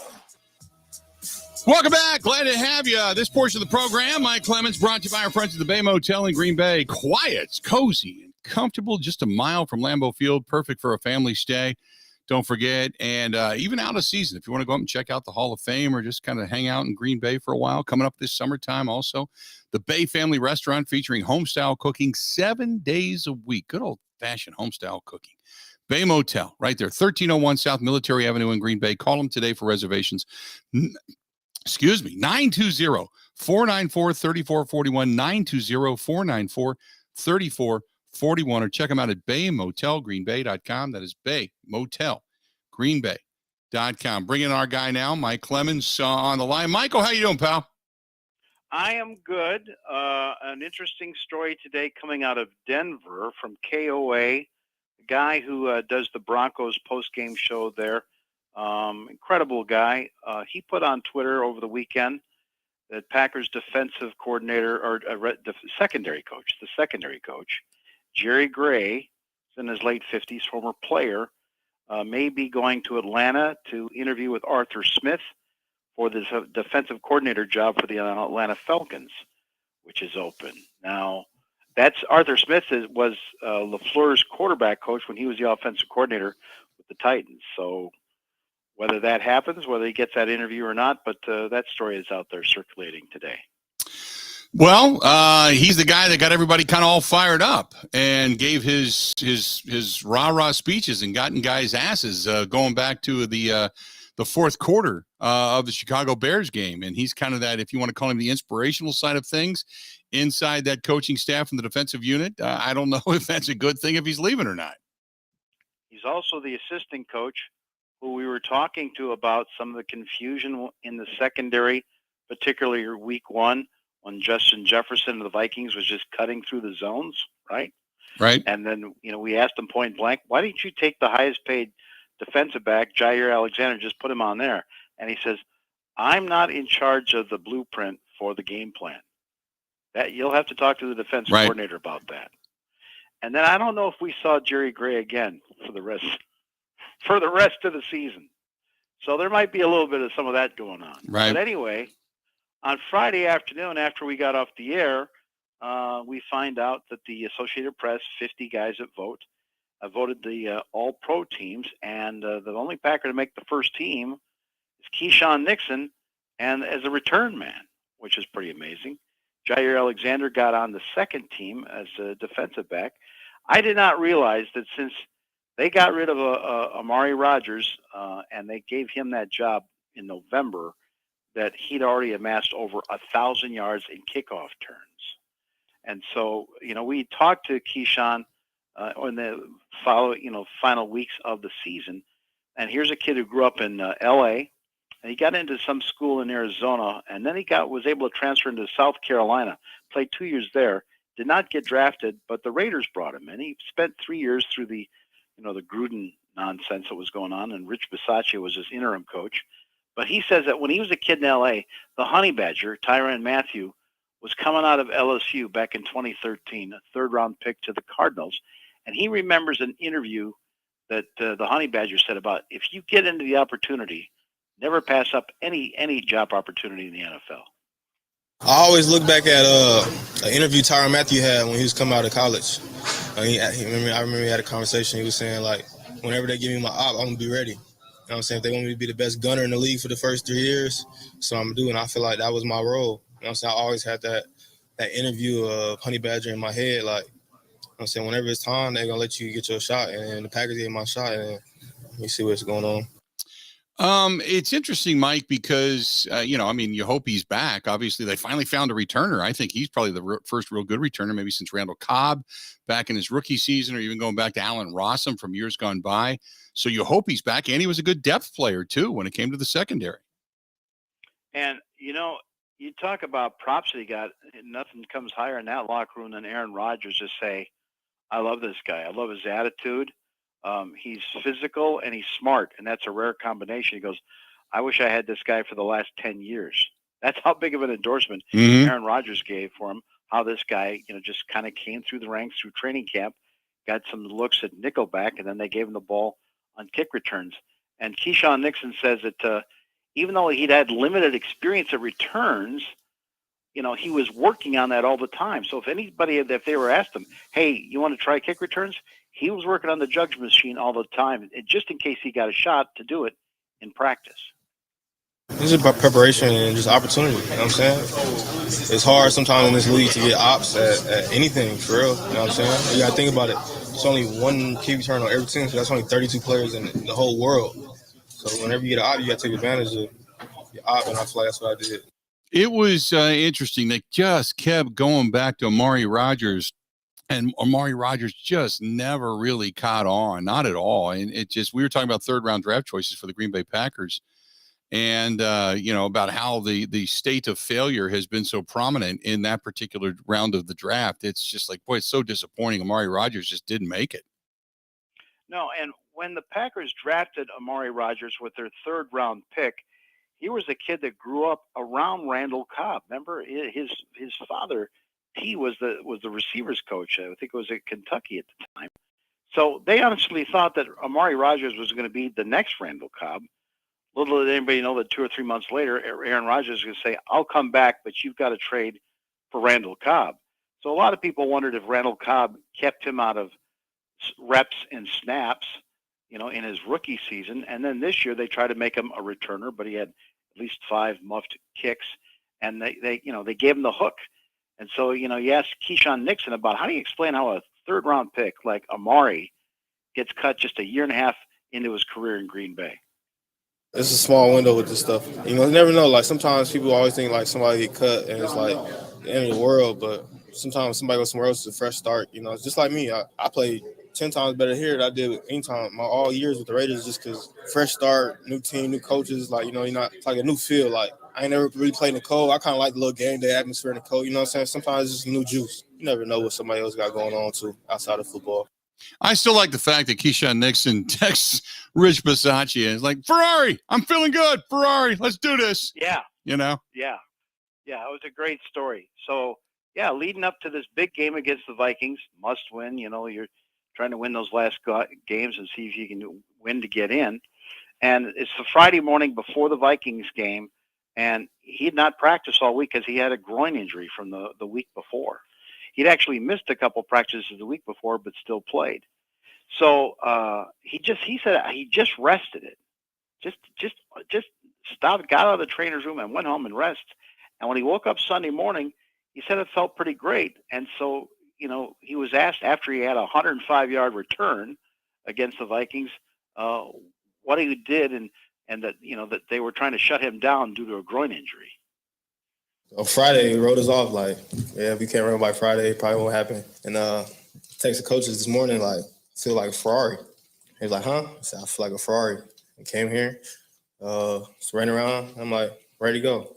What was your reaction when Keyshawn told you felt like a Ferrari last Friday? I texted him back. I said, well, that's Italian. So, it's just typical Keyshawn. I texted him early in the morning. I said, how you feeling? I know he had some work done a couple of days before and got some good rest the day before. And that's what he texted back. He said, feeling like a Ferrari. And I said, text back, oh, that's Italian. Touch base with me as soon as you get in. So, and obviously ended up playing pretty good plays. Bisaccia, I just like his approach. He just sounds like just a dude, like a player's coach, doesn't he? He's also smart, and he's also a guy that you ask any question, he's already got the answer, which means he knows the sport. He knows what's going on. If something screws up in a game like a block punt, he comes prepared for the answers. And another thing is the coaching. Tariq Carpenter is a guy that they drafted out of Georgia Tech with 6th or 7th round. And, he's big, got good size, but he was kind of lost there in training camp. And in September, they were trying to use him in some special teams. By the time you got to December, Ennis Gaines and Tariq Carpenter looked like some pretty serious gunners on special teams, and they were moving them around. And Bisaccia will tell you about how you got to get these guys' vision the right way and how they got to feel where their guys are to their left and their right. There's details that he gives you that you haven't heard before in Green Bay, and that helps. And, you wonder about what the future is for Nixon. Are they going to give him a deal here in the offseason? Because, he's a free agent right now. And we asked Nixon, he goes, I don't know, it's upstairs. it's up to the guys upstairs. That's all stuff on the fourth floor. Brian Gutekunst did say, though, we knew that last year at this time, Shandon Sullivan would not be back in Green Bay. And so we started looking for other nickels, and Keyshawn Nixon was a guy that they saw on the Raiders roster long before they knew that Rich Bisaccia would be their special teams coordinator. And so Rich was asked, what did you see about Keyshawn while you were the interim head coach in Las Vegas? Keyshawn loves football.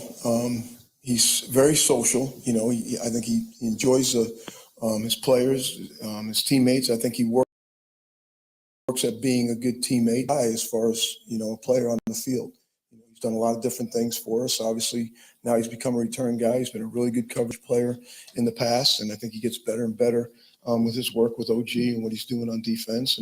And so I think, he's an ascending player with great energy and a great passion and love for football. So that's probably what I feel like his teammates must see. There you go. That's Rich Bisaccia. Let's do this. We'll step away. We'll take a quick break. We'll come back and talk some more with Mike Clemens joining us on the hotline. Hey, don't forget, if you're looking to purchase a new home, new place for you in 2023, get pre-approval and get it from my Scott Ellis Financial. Scott, I'm going to ask my house not once, but twice in the last 3 years because the rates were so good and just worked everything out with me. It was fantastic. I went through the divorce. He took care of everything. I wanted to refi. He took care of everything, got everything done, and he's always available. And now I know the rates are starting to slightly come down a little bit, but they also have this 2-1 buy down, and you got to check it out because rates are sitting about 6.5%, but they can get you done at 4.5%. You got to ask them about it. 414-791-7771. 414-791-7771. If you want to get access to that home equity, get cash to pay off the debts from this past year, you can do it as well. Start 2023 with a fresh start. 414-791-7771. That's the 2-1 buy down, or just go right now and get pre-approved or get your house refi. But Scott can do it, and he's a great guy right here in Wisconsin. 414-791-7771. 414-791-7771. Again, 414-791-7771. Stay tuned. We got more of the Bill Michaels Show. It's coming up right after this. Covering Wisconsin sports like a blanket. This is the Bill Michaels Show on the Wisconsin Sports Zone Radio Network. It's the football postseason. You know what that means. You might have to up your grilling game. Nothing beats ScholzieFamilyBeef.com. When it's big game time, it's big grilling time for you, your family, your friends, and maybe even your fans. When your grilling game's on the line, you don't want to come up short. The third-generation Scholzie family, they're going to get you the win every time. To be number one, you have to get the trophy cuts from ScholzieFamilyBeef.com. That's ScholzieFamilyBeef.com.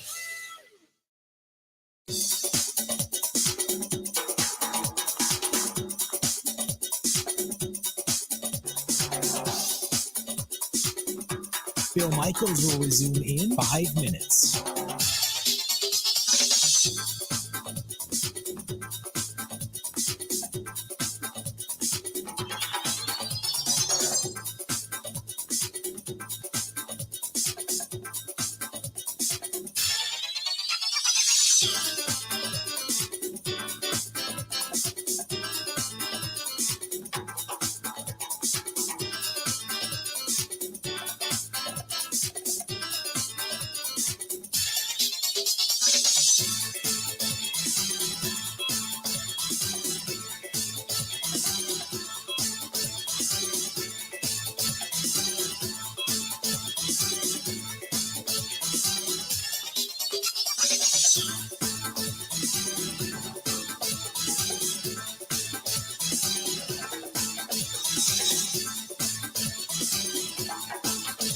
Bill Michaels will resume in 4 minutes.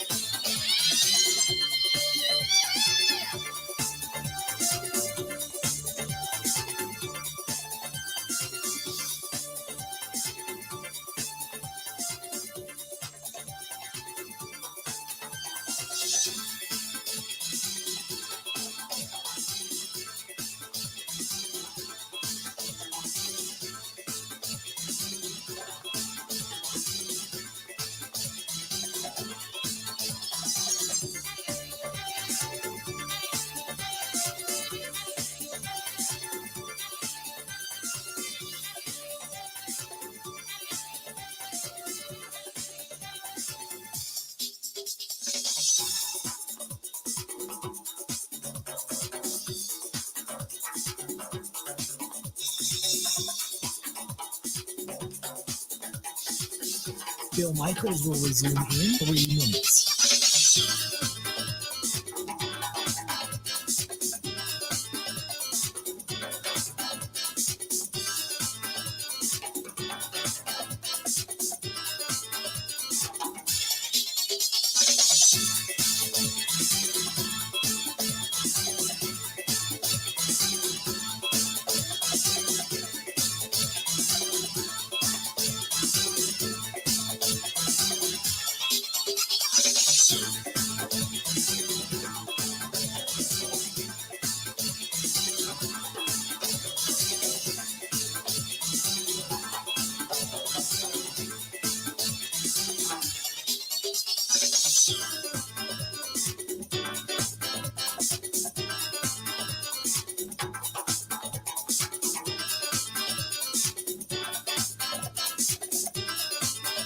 Bill Michaels will resume in 2 minutes.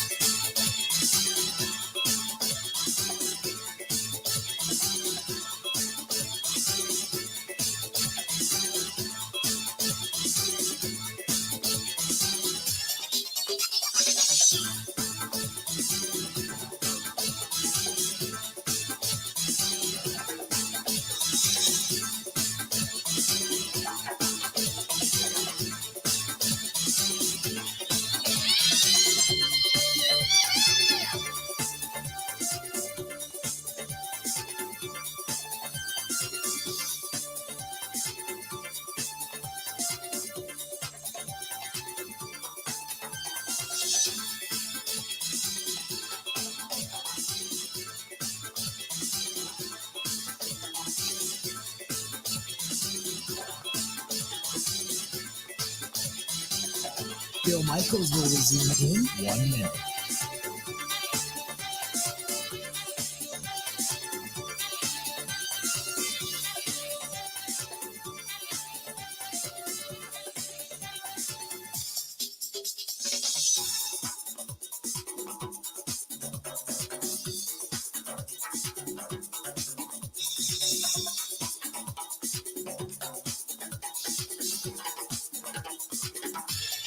Bill Michaels will resume in 30 seconds.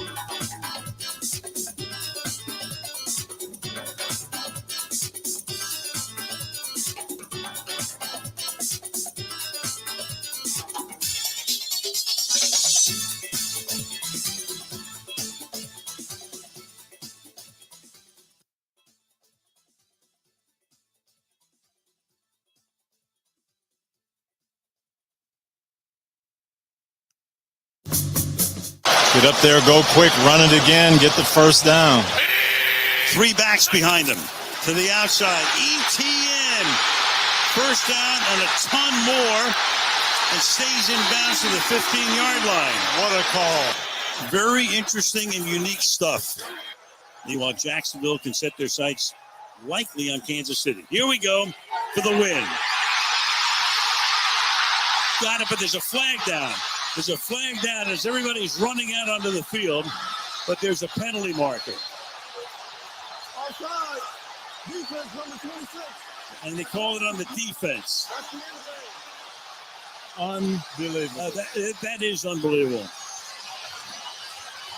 What a game on Saturday night. Man, oh man, oh man. Welcome back to the program. This portion of the program brought to you by our friends at Stoley's Hog Alley. They're back open, and they want me to remind you that the breakfasts are back on Sunday, the food is back weekdays, and the place is rocking and looking good and feeling good, and just an awesome place. Stop out and say hi to Jeff and Alicia, because they have been packed ever since they reopened.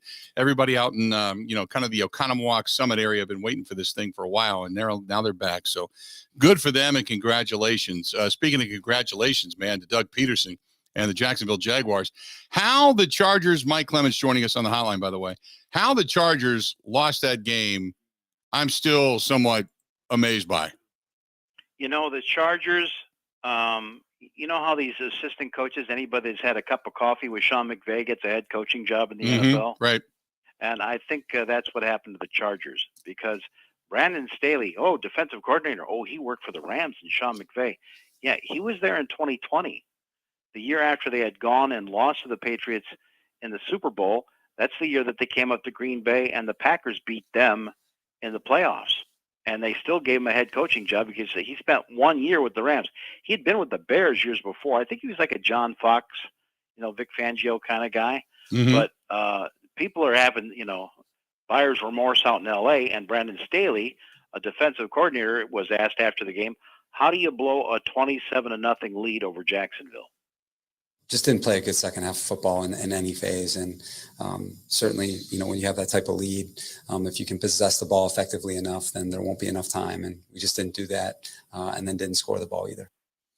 You wonder if, obviously you believe you've got a quality quarterback in Justin Herbert, but much like watching that 33-point lead that Indianapolis had over the Minnesota Vikings evaporate, I got to think that they may be considering a coaching change out in L.A.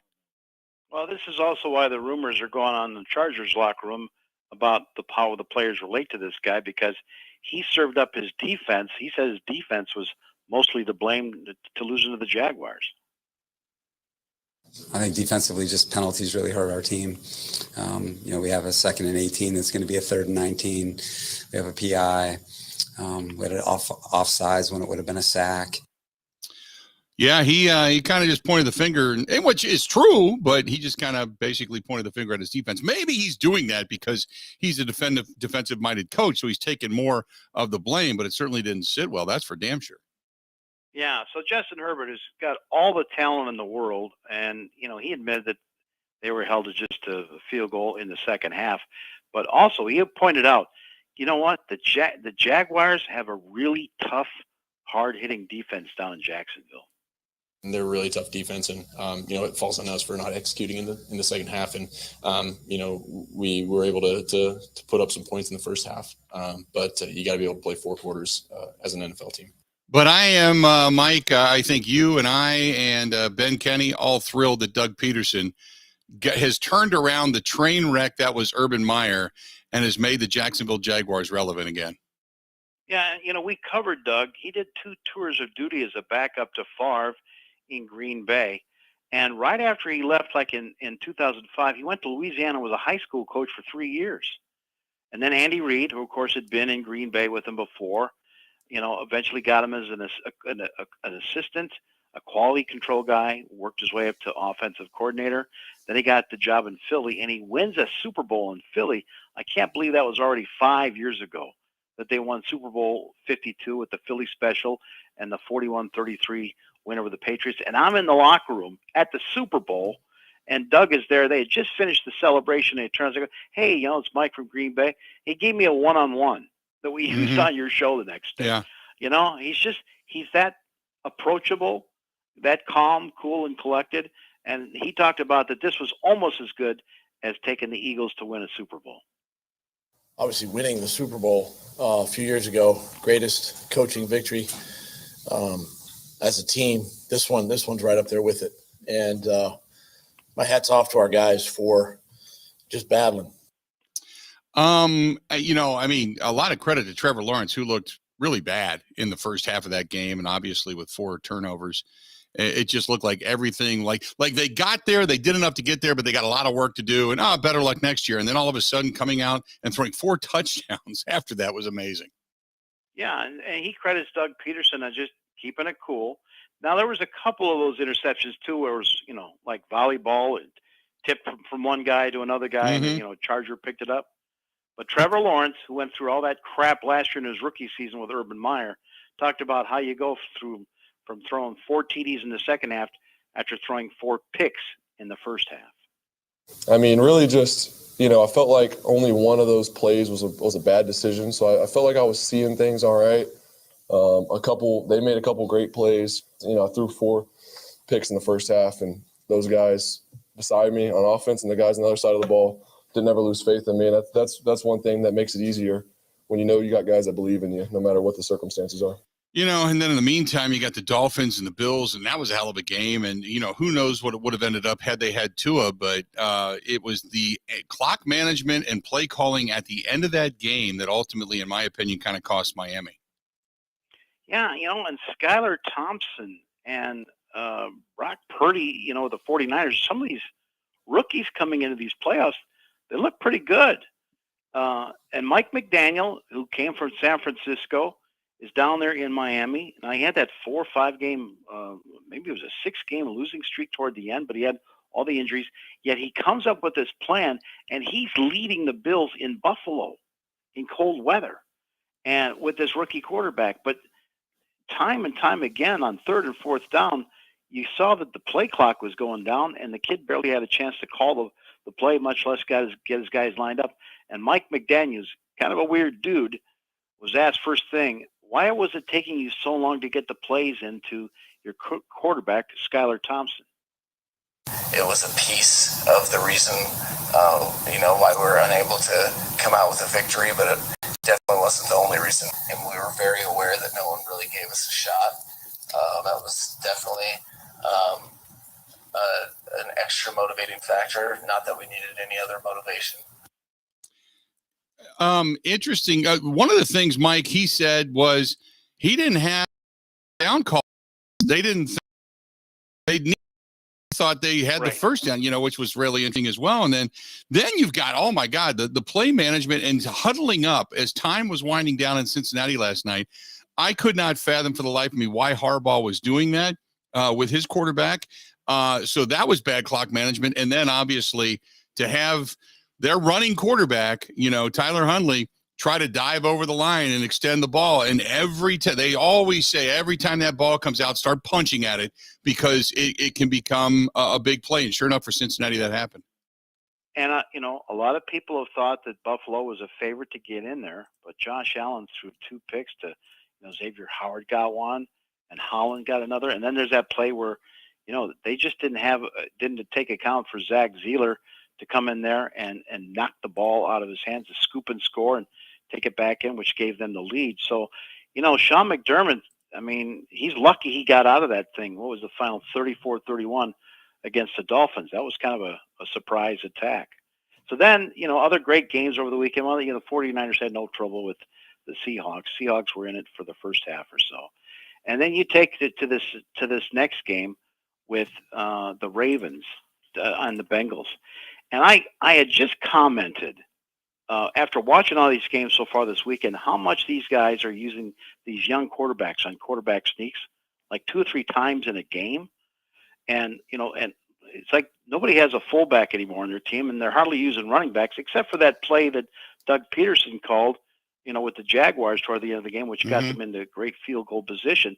Everybody's using their quarterbacks, even Kirk Cousins, Daniel Jones, they're all using them as, so then, just then, you've got the Ravens with the ball and Tyler Huntley from 3 yards out trying to run a quarterback sneak, and it gets fumbled, and Sam Hubbard, do you know about this kid from Cincinnati? And yeah, then he went to the Ohio State. He went to Moeller High School, then to Ohio State because he played against my rival high school. Yeah, he was a hell of a player. Oh, to do that in front of his hometown fans like that, scoop that ball up and take it 98 yards, set a playoff record like that. So John Harbaugh, there he is up on the podium and saying, you should give it to a running back when you're goal to go and 3 yards out from the goal line? Sure. You decide whether you're going to hand it off, take it off the line and hand it back in the backfield, or whether you want a quarterback sneak it. We felt we had a good call. It's a push sneak play. It wasn't executed just the correct way. Tyler went over the top. That's a Burrow play. He's got to go low on that. That's the way the play's designed. So that was 2 to get it.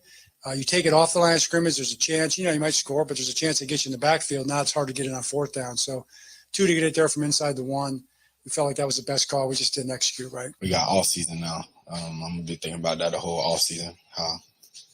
Just one play. It's going to be hard, but I think that's going to motivate me to just grind hard. Let's do this. We'll step away. We'll take a quick break. Tyler Huntley, too. He may be the starter next year if things don't get better in Baltimore with the way the relationship between their quarterback, Lamar Jackson, and the team. But that's a whole other story for an offseason. Mike Clemens joining us on the hotline. Stay tuned. We're going to wrap things up coming up with Mike next on the Bill Michaels Show. Covering Wisconsin sports like a blanket. This is the Bill Michaels Show on the Wisconsin Sports Zone Radio Network. Even when the weather outside is frightful, your energy bill could be much more delightful. Hi, I'm Gina Della from Pella. Replacing drafty windows and doors can dramatically lower your energy costs. Pella Windows and Doors of Wisconsin offers some of the most energy efficient windows in the industry, designed to keep the cold outside where it belongs. You'll help kick the January blues when you choose to book by the 31st for 0% interest up to 2029. You heard that right. No interest up to the year 2029 if you book by January 31st. Pella's premium wood windows and patio doors feature distinguished craftsmanship and nearly endless possibilities, with maximum design flexibility in dramatic sizes, custom colors, finishes, profiles, product types, and more. Hurry! To get the 0% interest up to 2029, you have to book by January 31st. Visit PellaWI.com. Certain restrictions apply.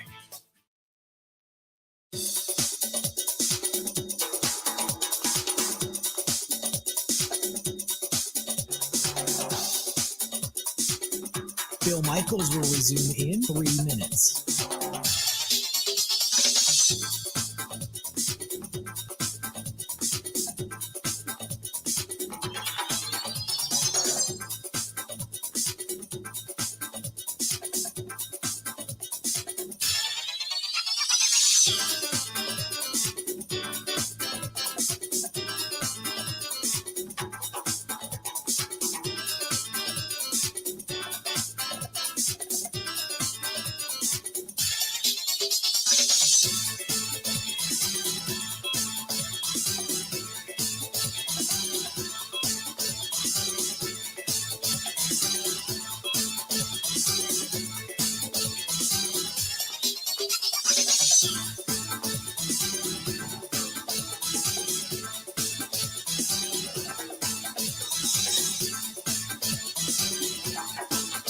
Bill Michaels will resume in 2 minutes.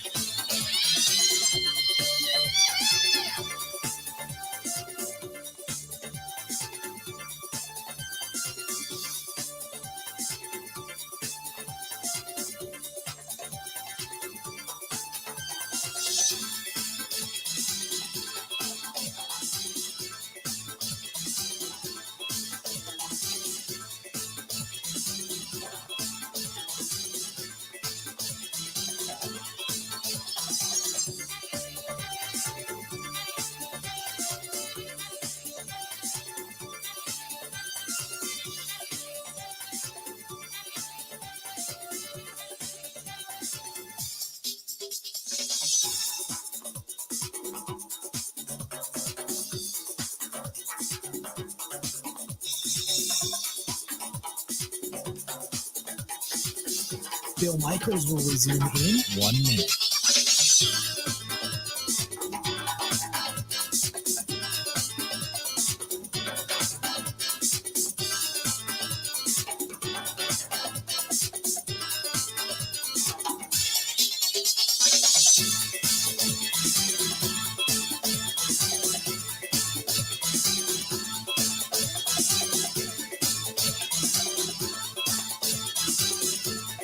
Bill Michaels will resume in 30 seconds.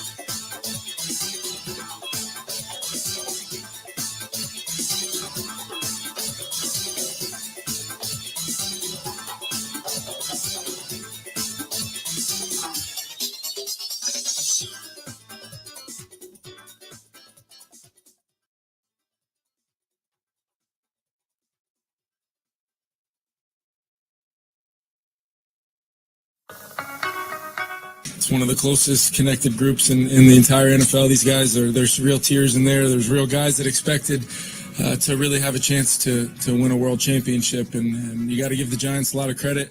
I think we'll take a look at a lot of things just to see where we can improve and be the best version of ourselves. No! Yes! Welcome back. Vikings head coach Kevin O'Connell, and they really thought that they were on the roll, but we could all see it down the stretch that they just didn't have enough defensively to get the job done, and paying a lot of money to Kirk Cousins, who is now still sitting at only 1 postseason playoff win in his entire career. Mike Clemens joining us on the hotline. So, Mike, Kirk Cousins getting paid a lot of money, but not getting it done. No, he's got the ball in his hands. He's at home, and he's got a chance to win the game. And he's got a 4th and 8, and he throws a 3-yard pass to his tight end. That new math will kill you. The game, how much does that bother you? 3rd and 8 is the one that I want back. I feel like get man coverage, ball needs to be a little more out front of KJ. Was right on him in the sense that the DB was able to break it up. I feel like the ball's out front. DB can't do that in man coverage. That's really the play that I want back is the 3rd and 8. Thanks, sir. You like that? You like that? You like that? You like that? Got a big one tonight, too. Yeah, I got a big one tonight, too, coming up. Mike McCarthy and his guys heading south down to Tampa Bay to take on Tom Brady in what could be his last game. Yeah, the Buccaneers only were 8-9, but that was good enough to win the NFC South crappy division title. Tom Brady has never lost to the Cowboys. He's 7-0, and so Mike McCarthy knows that, taking the Cowboys to Tampa Bay tonight. This is a veteran football team that's played a lot of footballs, played a lot of playoff football. So obviously division champ, former Super Bowl champ. So they obviously bring that to the table. But it's playoff football. It is playoff football. I get that. But that's Mike's always it's playoff football. It's time to play football because we're playing playoff football. So, Bill, have you heard what Mike McCarthy is trying to get into his team's head, the Cowboys' heads, about resiliency? Like Dak Prescott coming back from the broken ankle. He compares it to buffaloes running through a dust storm. They don't zig or zag. They walk straight into the storm. He also talked about the Japanese art of kintsugi. This is where if some pottery breaks, they pick it back up, put it back together with gold. This is McCarthy talking about resiliency. We've experienced that. We talked about, the Buffaloes running through the storm, resiliency. And so, that has served us well. But, all those experiencing is really is the gold in our kintsugi. Okay. The gold in our kintsugi. Kintsugi. There you go. All right. I think he's been drinking some of that Aaron Rodgers tea. You know what I'm saying? Yeah, sure. I'm good with that. Well, then maybe that's what he had to do was go take a kintsugi before it was all said and done. Who knows? Mike, great stuff as always, bud. We will talk later on in the week, but what a week it will be, I'm sure. Hey, the huddle's in Franklin. We're at Root River Center. You want to come up? I'll see you there. I can't wait. Mike Clemens and I. Listeners have said they were going to be in the area, so yeah, I'll see you Wednesday night. There you go. Perfect. Mike Clemens going to be there with us coming up on Wednesday night. We're going to be for the Bill Michaels Huddle, brought to you by our friends at Bud Light, Root River Center, right there in Franklin. I think it's Ryan Road. I don't know if it's Ryan Road. I shouldn't have said that. I don't know if it's Ryan Road or not. But nevertheless, we're going to be down there in. I don't think it's Ryan Road. Rawson Avenue. Rawson it is, not Ryan Rawson. Come on by and say hi. We're going to be at Root River Center coming up Wednesday night, 6 to 8. Mike Clemens will join me into house. That's it, man. What a fast show today. Good stuff. We got another one coming up tonight. Hey, I will probably be paying attention, but I'm probably going to do some podcasts tonight during the game. So look for the podcast to come on about 7 o'clock, 7:30, something like that. Live in the wagon wheel tonight. Time for us to go.